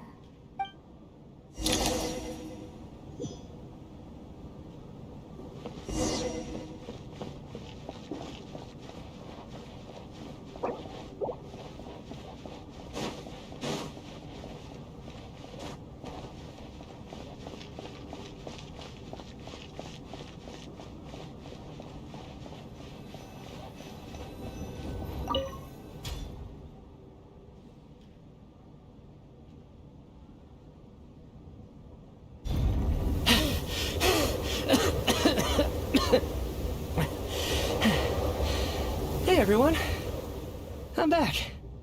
How are you doing? Feeling any better? Much better, thanks. Whew, it is so good to have you guys here.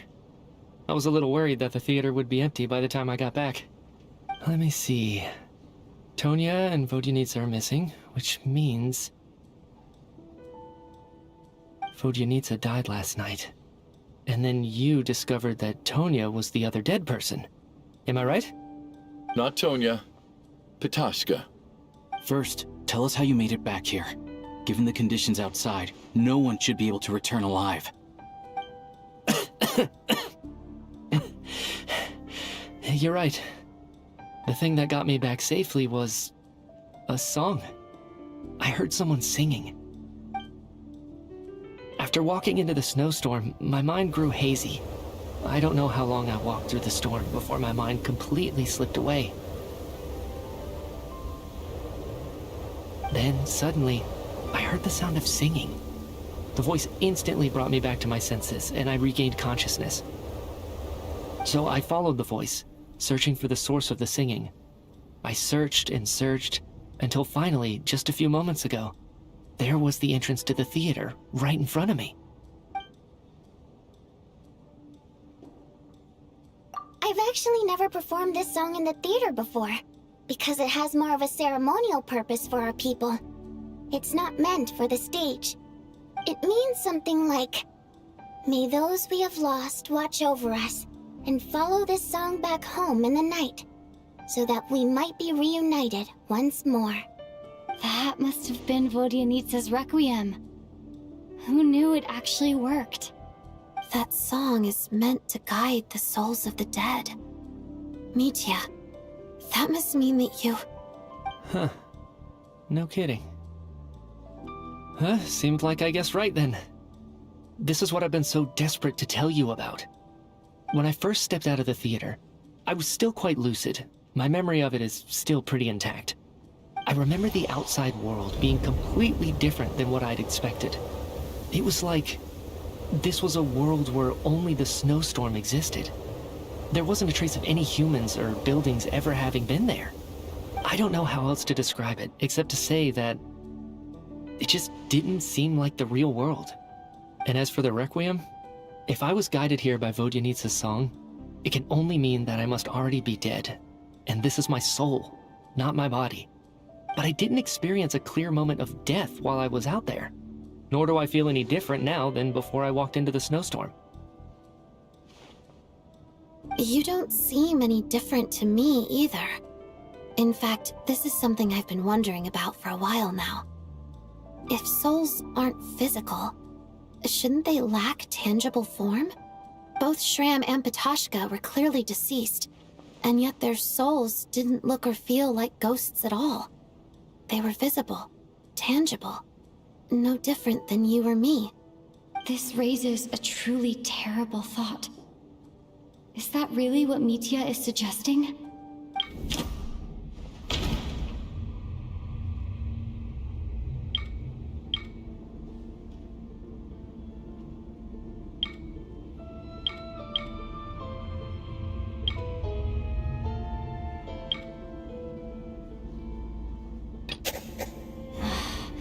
Dreams can't explain everything, and this isn't the Sub-Zero's festival.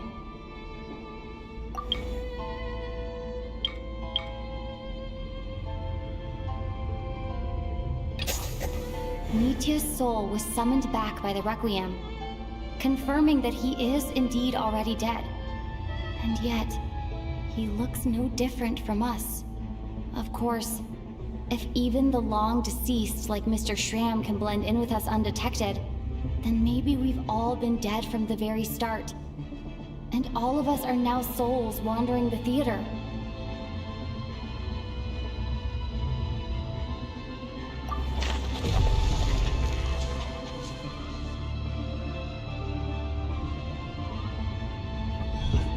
Yes. I think that this is probably the afterlife. What did you say?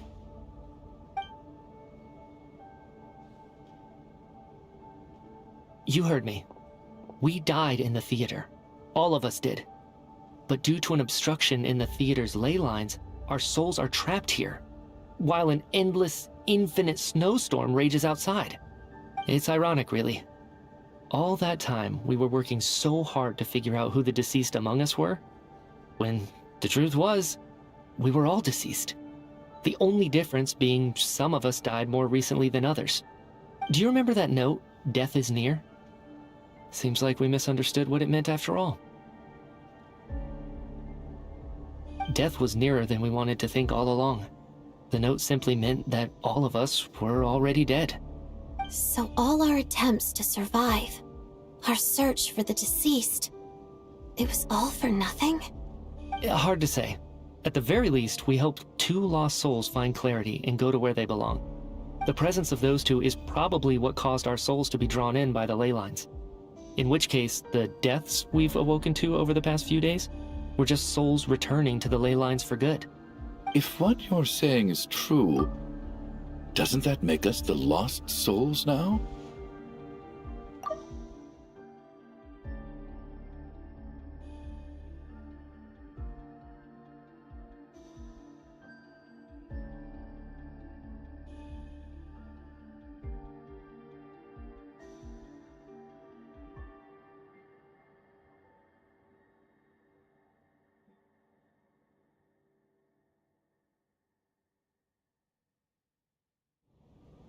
Huh, no wonder. This afternoon, when I was moving Vodyanitsa's body, I noticed that the other bodies in the room hadn't decayed one bit after all these days. That's further proof that those aren't physical bodies at all, but merely our shells here in the afterlife. Am I really dead? This doesn't feel real to me at all. No, that's impossible. This cannot be how it all ends. I still find it hard to believe that all of us are dead. How exactly did we die in the real world? None of us have any memories of dying, right? Ugh. Not even knowing how we died is preposterous. Good grief! Surely there has to be some reason. Exactly. It's hard to rest in peace when you don't even know how you died. It gave me lots to think about as I strode out into the snowstorm. I racked my brains trying to remember the cause of my death, the exact moment I died, the root of all of this, right up until my consciousness faded. Wait. Hold on. Right before I lost consciousness, I think I saw something. I can't remember. And I think I lost my notebook and pen. Mitya, your hand.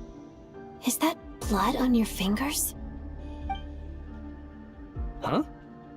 You're right. There's blood on the fingertips of my right hand. Looks like it's already dried. When did that happen? What the?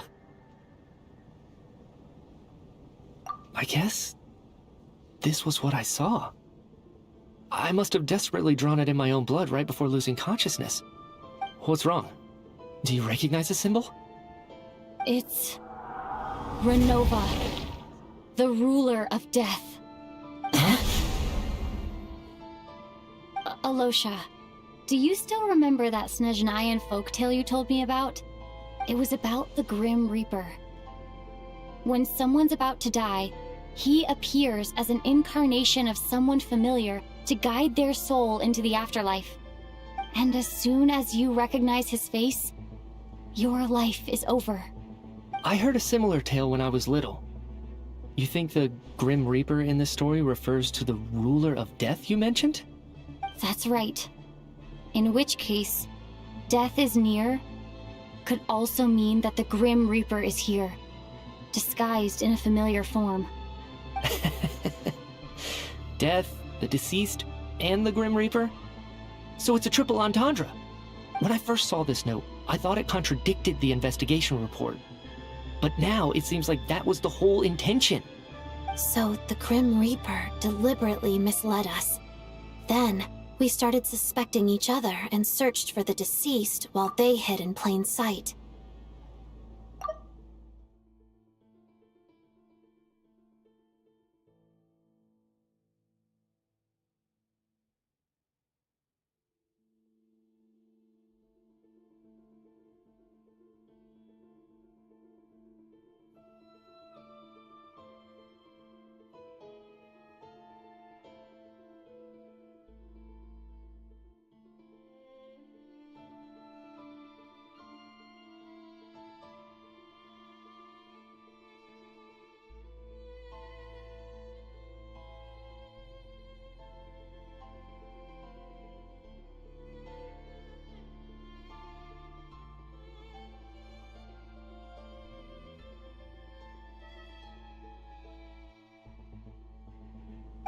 By that logic, the one person most likely to be the Grim Reaper incarnate is...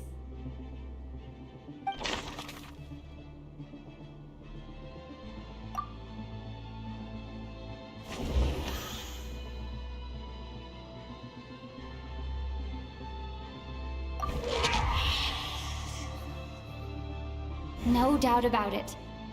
It's Alosha. Looking back at how everyone has acted over the past few days, Alosha is most likely the Grim Reaper lurking among us.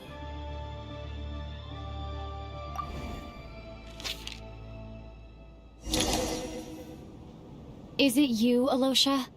You were the first to discover the investigation report, and you had plenty of time to slip the note inside to mislead us. So? Surely you can't suspect me based on that alone.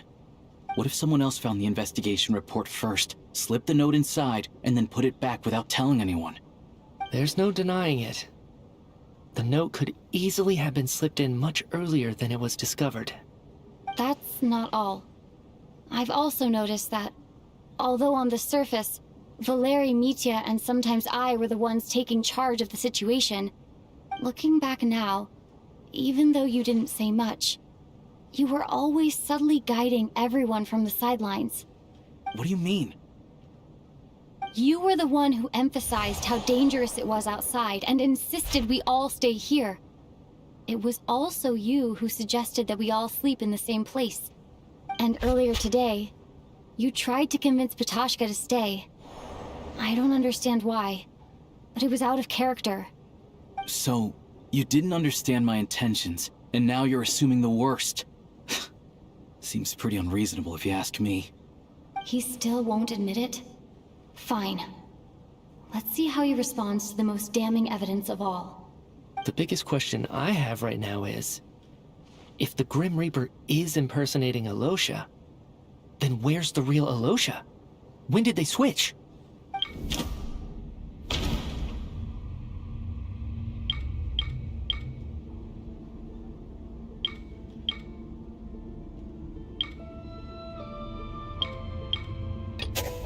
No.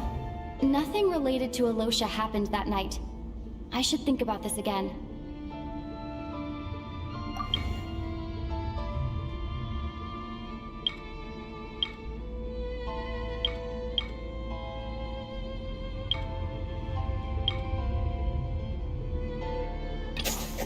That's right. This was the moment. Right at the start, before any victims had even emerged, Alosha was switched with the ruler of death while everyone's guard was still down.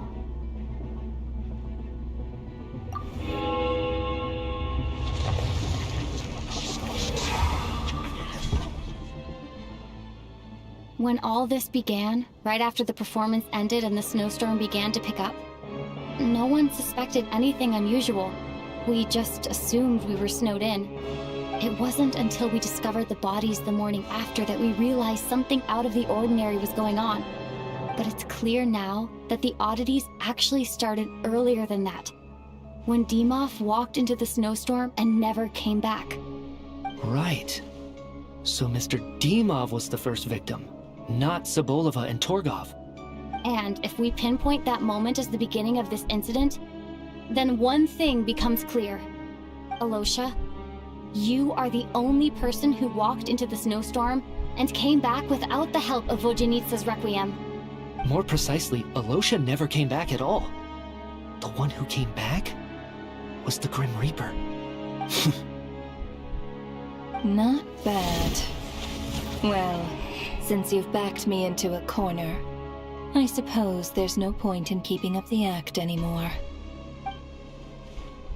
Alosha? You're the Grim Reaper? I am no such tired cliché. Mortals should address me as the ruler of death.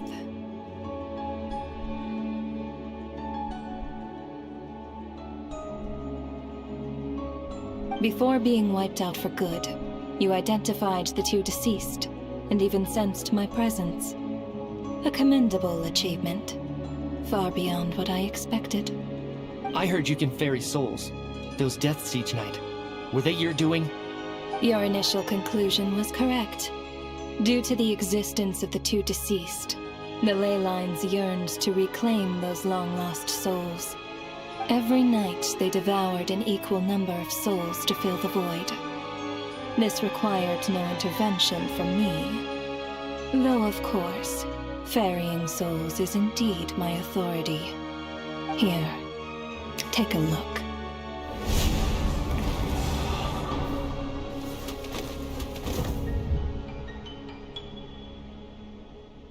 What are you doing? That takes care of today's too. Don't get so worked up. You are already dead, and your souls must return to the ley lines. I know we're already dead. You murdered us, didn't you? Murdered? No. Murder is when mortals usurp my authority. Death is my jurisdiction. If I require someone to die, I need not resort to such laborious methods as murder.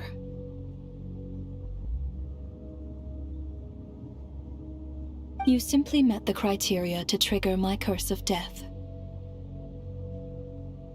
I know about the curse of immortality. So there's another death-related curse too? You cursed us? When? And why would you do such a thing? So often, humans pray to me, begging to know when their death will come, and what form it will take. But few people ask why.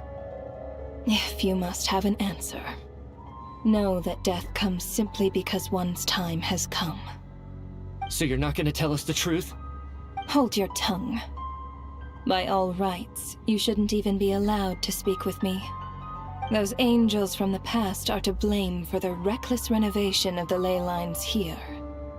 It's made my work on this occasion infuriatingly complicated. Work? So trapping us here, making us watch our friends die, that's just another day at work for you? You clearly have a lot of questions. Fine. As a reward for your remarkable accomplishments over the past few days, I shall answer a few of your inquiries, provided they aren't too unreasonable. After the physical body dies, the soul must return to the ley lines for that person's death to be considered complete. My work encompasses the entire process of death, including, naturally, the guiding of souls into the ley lines, with which you are now so familiar. You must also be rather familiar with Natlan's Night Kingdom, I presume? It was I who supported the creation of the Night Kingdom. It provided a convenient means of guiding the souls of Natlan. Here, too, the ley lines connected to the theater underwent some modifications. The angels hoped to make them capable of accommodating the souls of some special creations. But this actually hindered their ability to accept ordinary souls to some degree. This effect manifested itself after you died from the curse in the theater, leaving you stranded in the afterlife, unable to achieve a complete death. But if souls who die from the curse of death fail to return to the ley lines within a short window of time, they will miss their chance for good. Then, they will remain forever suspended between life and death, no longer subject to the authorities of either. So if you don't resolve this matter soon, and see all our souls return to the ley lines before long, we'll escape your control. Nitya is sharp. This must be what Renova was worried might happen, and the reason she got involved to begin with. But if you have the authority to guide souls, why didn't you just show yourself and get it over with? Why hide among us in the form of Alosha? You seek to understand the mind of a god. Very well. I'll tell you. This is a theater, and I decided I wanted to watch a show about death. That's why I encouraged you to take the events to the stage. I found myself getting quite immersed. I suppose the entertainment you provided makes up for all the trouble you've caused me by being so defiant in the face of death. There. Are you happy with my answer? Can't say I am. Really? But it fits the stereotypes you humans have about gods. Just moments ago, you were complaining about how infuriatingly complicated your work here has been. Work is work, I get it. There are times when it's a huge pain, but you just have to get it done, right? That's a rather unique perspective for a human. You are in fact correct. There is a pain point in this case. Due to the obstruction in the theater's ley lines, there is a hard limit on the number of souls they can receive each day, making it impossible for me to ferry all your souls at once. Revealing my identity too soon would inevitably have led to futile resistance, and there was a risk that any souls who chose to run would disappear. Then there was the issue of the 2 lost souls you called the deceased. The way you resolved that quandary was all part of my design. That's what I don't understand. If all of us were souls of the dead, what made their presence among us special? For centuries, they have refused to return to the ley lines, exploiting the issues created by the angel civilization to resist being drawn in. Centuries of obsession accumulated during this process. You may think of this obsession as the resentment of the dead, and in this quantity, it was a bomb that could have detonated at any moment. It reached the point where I could not afford to leave it unchecked. But the only way to fix it was to help them acknowledge their own deaths, make peace with their regrets, and willingly walk into the snowstorm. Only then, with my guidance, could they finally return to the ley lines. Otherwise, you would not like to know what the consequences would have been. I vaguely remember seeing Patashka, but in the most terrifying form. Was that in a dream? Is that what would have become of her if she hadn't returned to the ley lines? I see your dreams brought you many revelations. So you see, death in fact grants wisdom to mortals. Souls connect to all things in the world and see the chain of cause and effect between them. It's nothing unusual. Anyway, giving psychological counseling to lost souls is not my strong suit. That is more of an angel's role. It was something I could not resolve directly using my authority, so I decided it was easier to leave the bomb defusal to you. Meanwhile, of course, their presence caused the souls of other members of your party to return to the ley lines each night. From where I stand, that was killing 2 birds with 1 stone.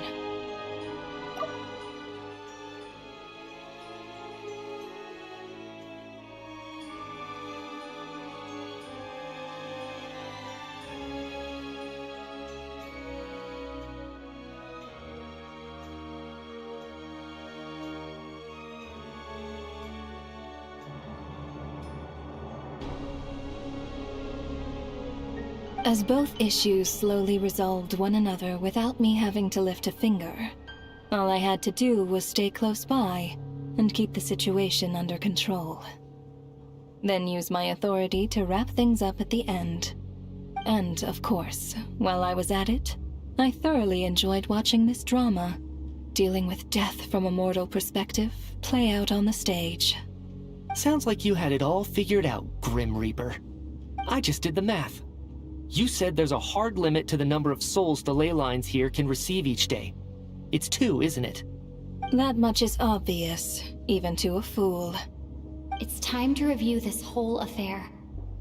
If the ley lines can only take in 2 people per day, I need to go over the deaths from these past few days again.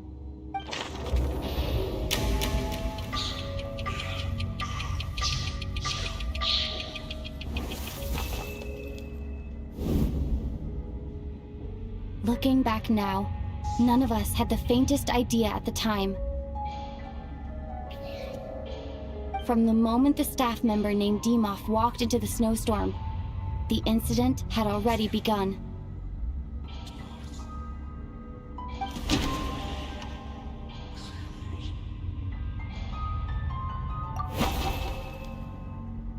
No. Let me go over this again.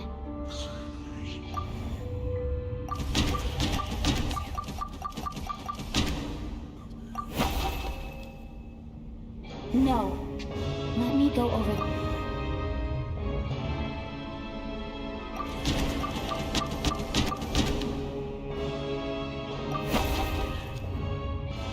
No. Let me...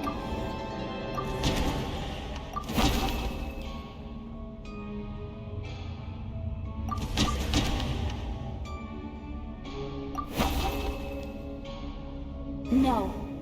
Let me go over the...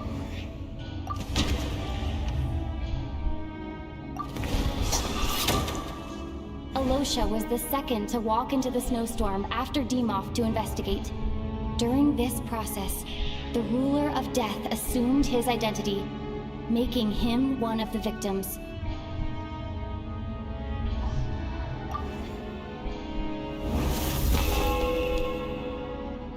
During our first night in the theater, everyone was caught up in the novelty of it all. No one could have expected there would be victims the very next morning. Despite all the confusion, and with the help of hindsight, we finally began to realize that something was amiss with the snowstorm.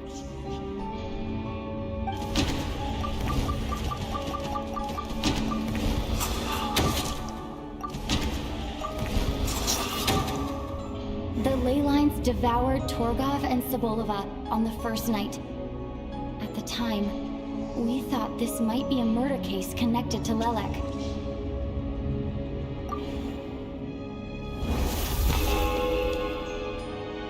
Odette and I spoke a lot that night. 3 people were on watch, but in the morning, we discovered that someone had fallen victim all the same.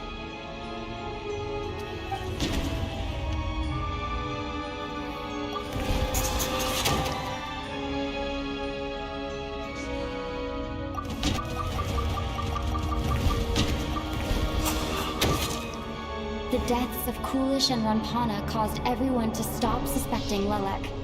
Unexplainable phenomena occurred one after another, leading Mitya to suspect that we were caught up in a supernatural event.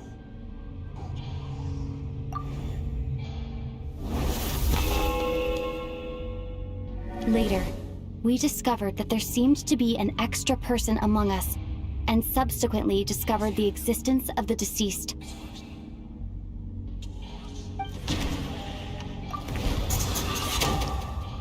Mr. Schramm realized he was the deceased and walked into the snowstorm to return to the ley lines of his own accord. It turns out there really was a dead person among us.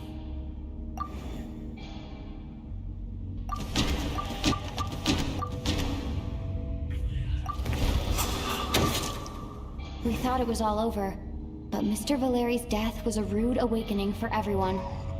Once again, the ley lines consumed him during the night. A lot happened today. Mr. Valeri's death led us to discover the connection between the number of deceased and the number of victims during the night.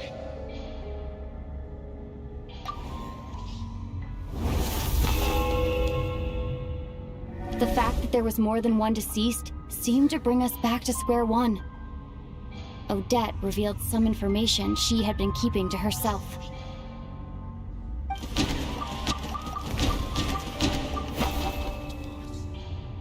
Although Mitya did indeed walk into the snowstorm that day, he returned from the ley lines with the help of Vodyanitsa's requiem. The void in the ley lines hasn't been filled, so let's rule out Mitya for now.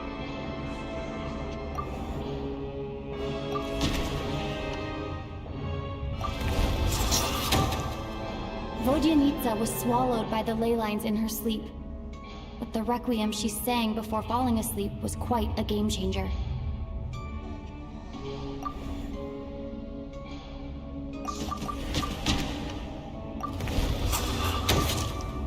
As it happened, Patashka filled the void left by Mitya's return from the ley lines by walking into the snowstorm this morning. The girl I thought was Child's sister, Tonya, turned out to be another of the theater's deceased. Come to think of it, Patashka was about to walk into the snowstorm at that time, and Renova, unaware that Mitya would return, was concerned that her soul would overflow from the ley lines. That's why she used Alosha's voice to try and persuade her to stay behind. Looking back, I suppose that was an early slip-up on her part.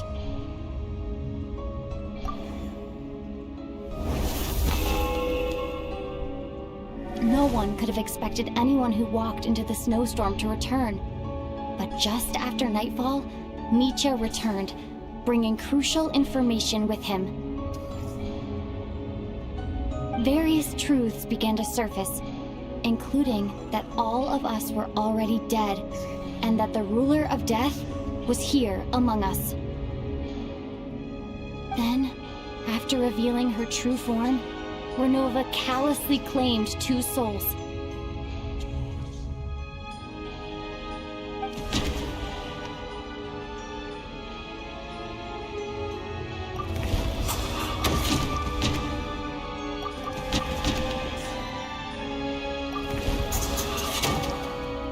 In fact, everyone was already dead by the time we took the photo. And in the days since, we've experienced many more partings in the afterlife. Now, only Mitya and I remain, and the true culprit behind everything still stands before us. In Mitya's eyes, I see the same anger and frustration that I feel.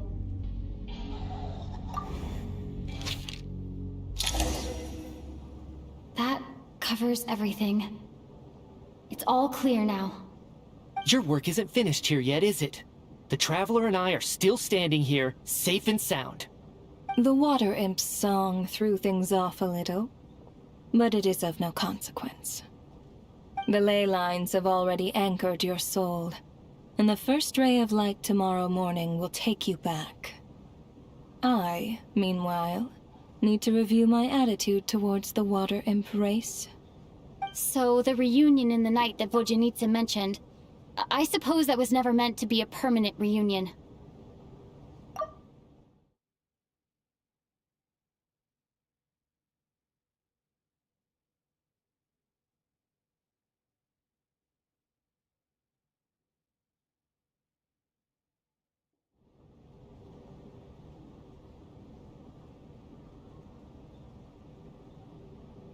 That just leaves you, Traveler.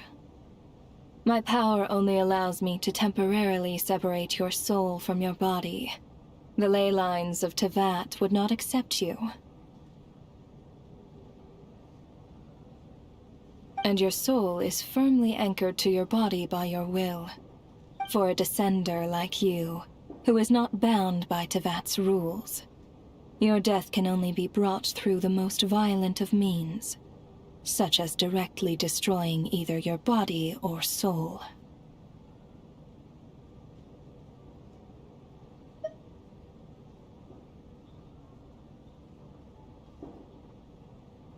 I have no interest in involving myself with Descenders. For now. Although, this may change if Asmodee remains missing, or you insist on interfering with our affairs. One last question then. All our struggles and sacrifices here, they were meaningless from the very beginning, weren't they? Death abides no reason. Besides, what you call sacrifice is merely a concept created by humanity. To me, it is nothing more than a self-indulgent charade in the face of death. Mere mortals fantasizing that their actions could reclaim something from my grasp. A truly laughable idea.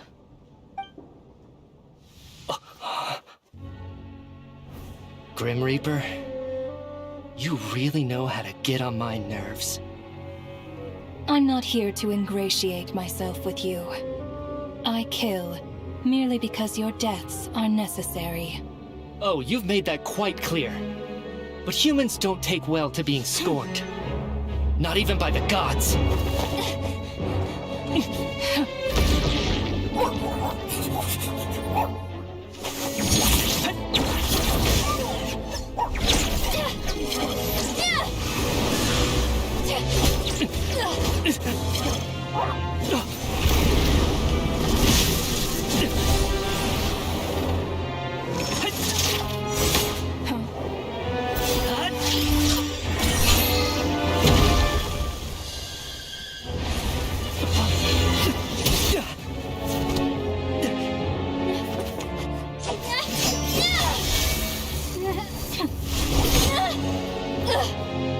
This is futile. You must know that you are powerless against me in my own domain. I suggest that you save your strength. For what? Maybe we can't change it. But if nothing else, we can at least teach you to have some respect for the dead. Audacious.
How are you holding up, Odette?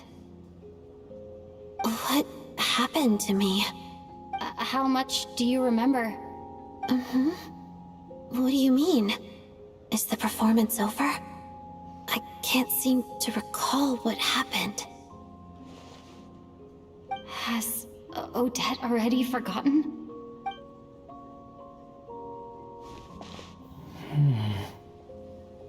Mitya? Oh, I'm sorry. I guess I spaced out there for a second. Remind me who you are? Don't you remember anything?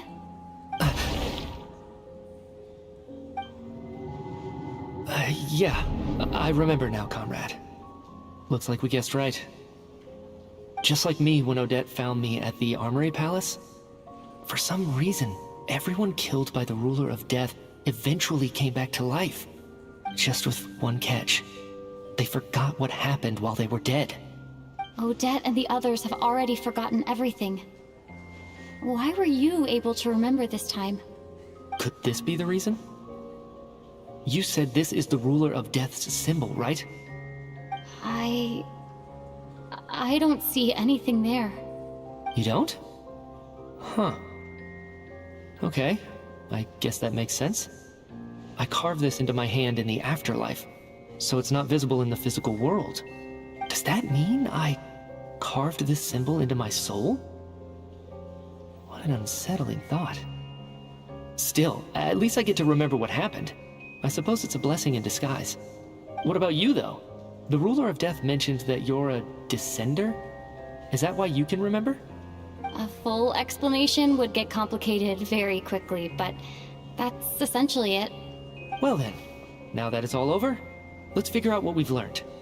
The first thing I notice is that everything here is precisely as we left it, right before our deaths. This confirms that time passes differently in the afterlife than in the real world. They say that right before death, time slows down and your whole life flashes before your eyes. That must be how you know you have one foot in the afterlife by that point. Anyway, clearly the few days we spent in the afterlife probably only amounted to a few short minutes in the real world. This also aligns with previous reports of widespread temporary memory loss among the Armory Palace personnel. Now it seems likely that those were all brief deaths caused by the Grim Reaper's so-called Curse of Death.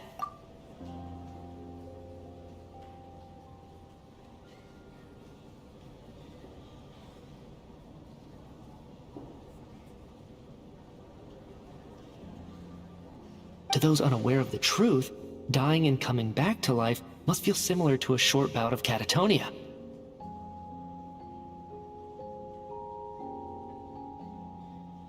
This leaves me with a couple big questions. What are the conditions that trigger this so-called curse of death? And why are we resurrected after we die? If nothing else, I think it shows that killing us wasn't her ultimate goal. We still don't know her true reasons for subjecting us to death. Right. This time only got complicated because of the situation with the theater's ley lines. That's why she had to approach it differently. If the previous incidents of amnesia among the researchers are anything to go by, killing us is usually a pretty routine matter.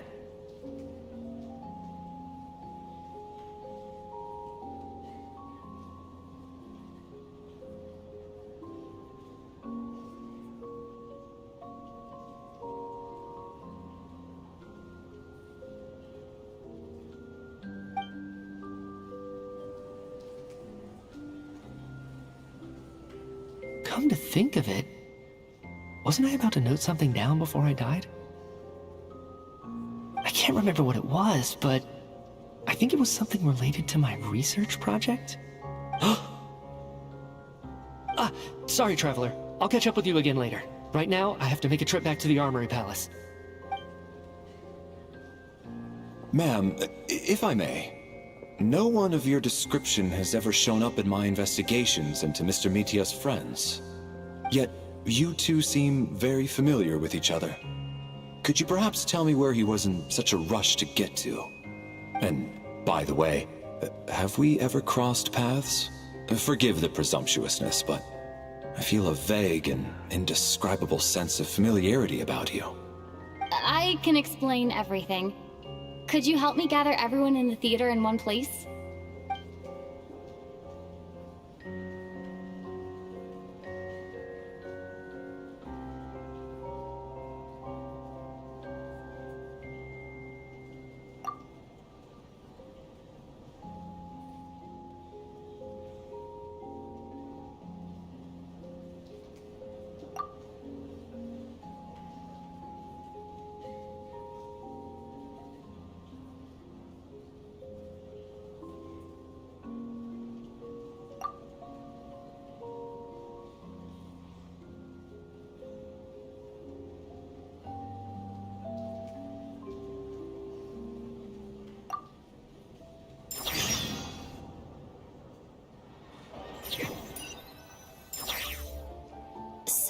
Chuganov really is going to shut down the factory. I guess this theater incident actually did us some good after all. So, you said I promised to take you to the Armory Palace while we were in the afterlife, yes? I believe you. I think I even have a vague memory of it.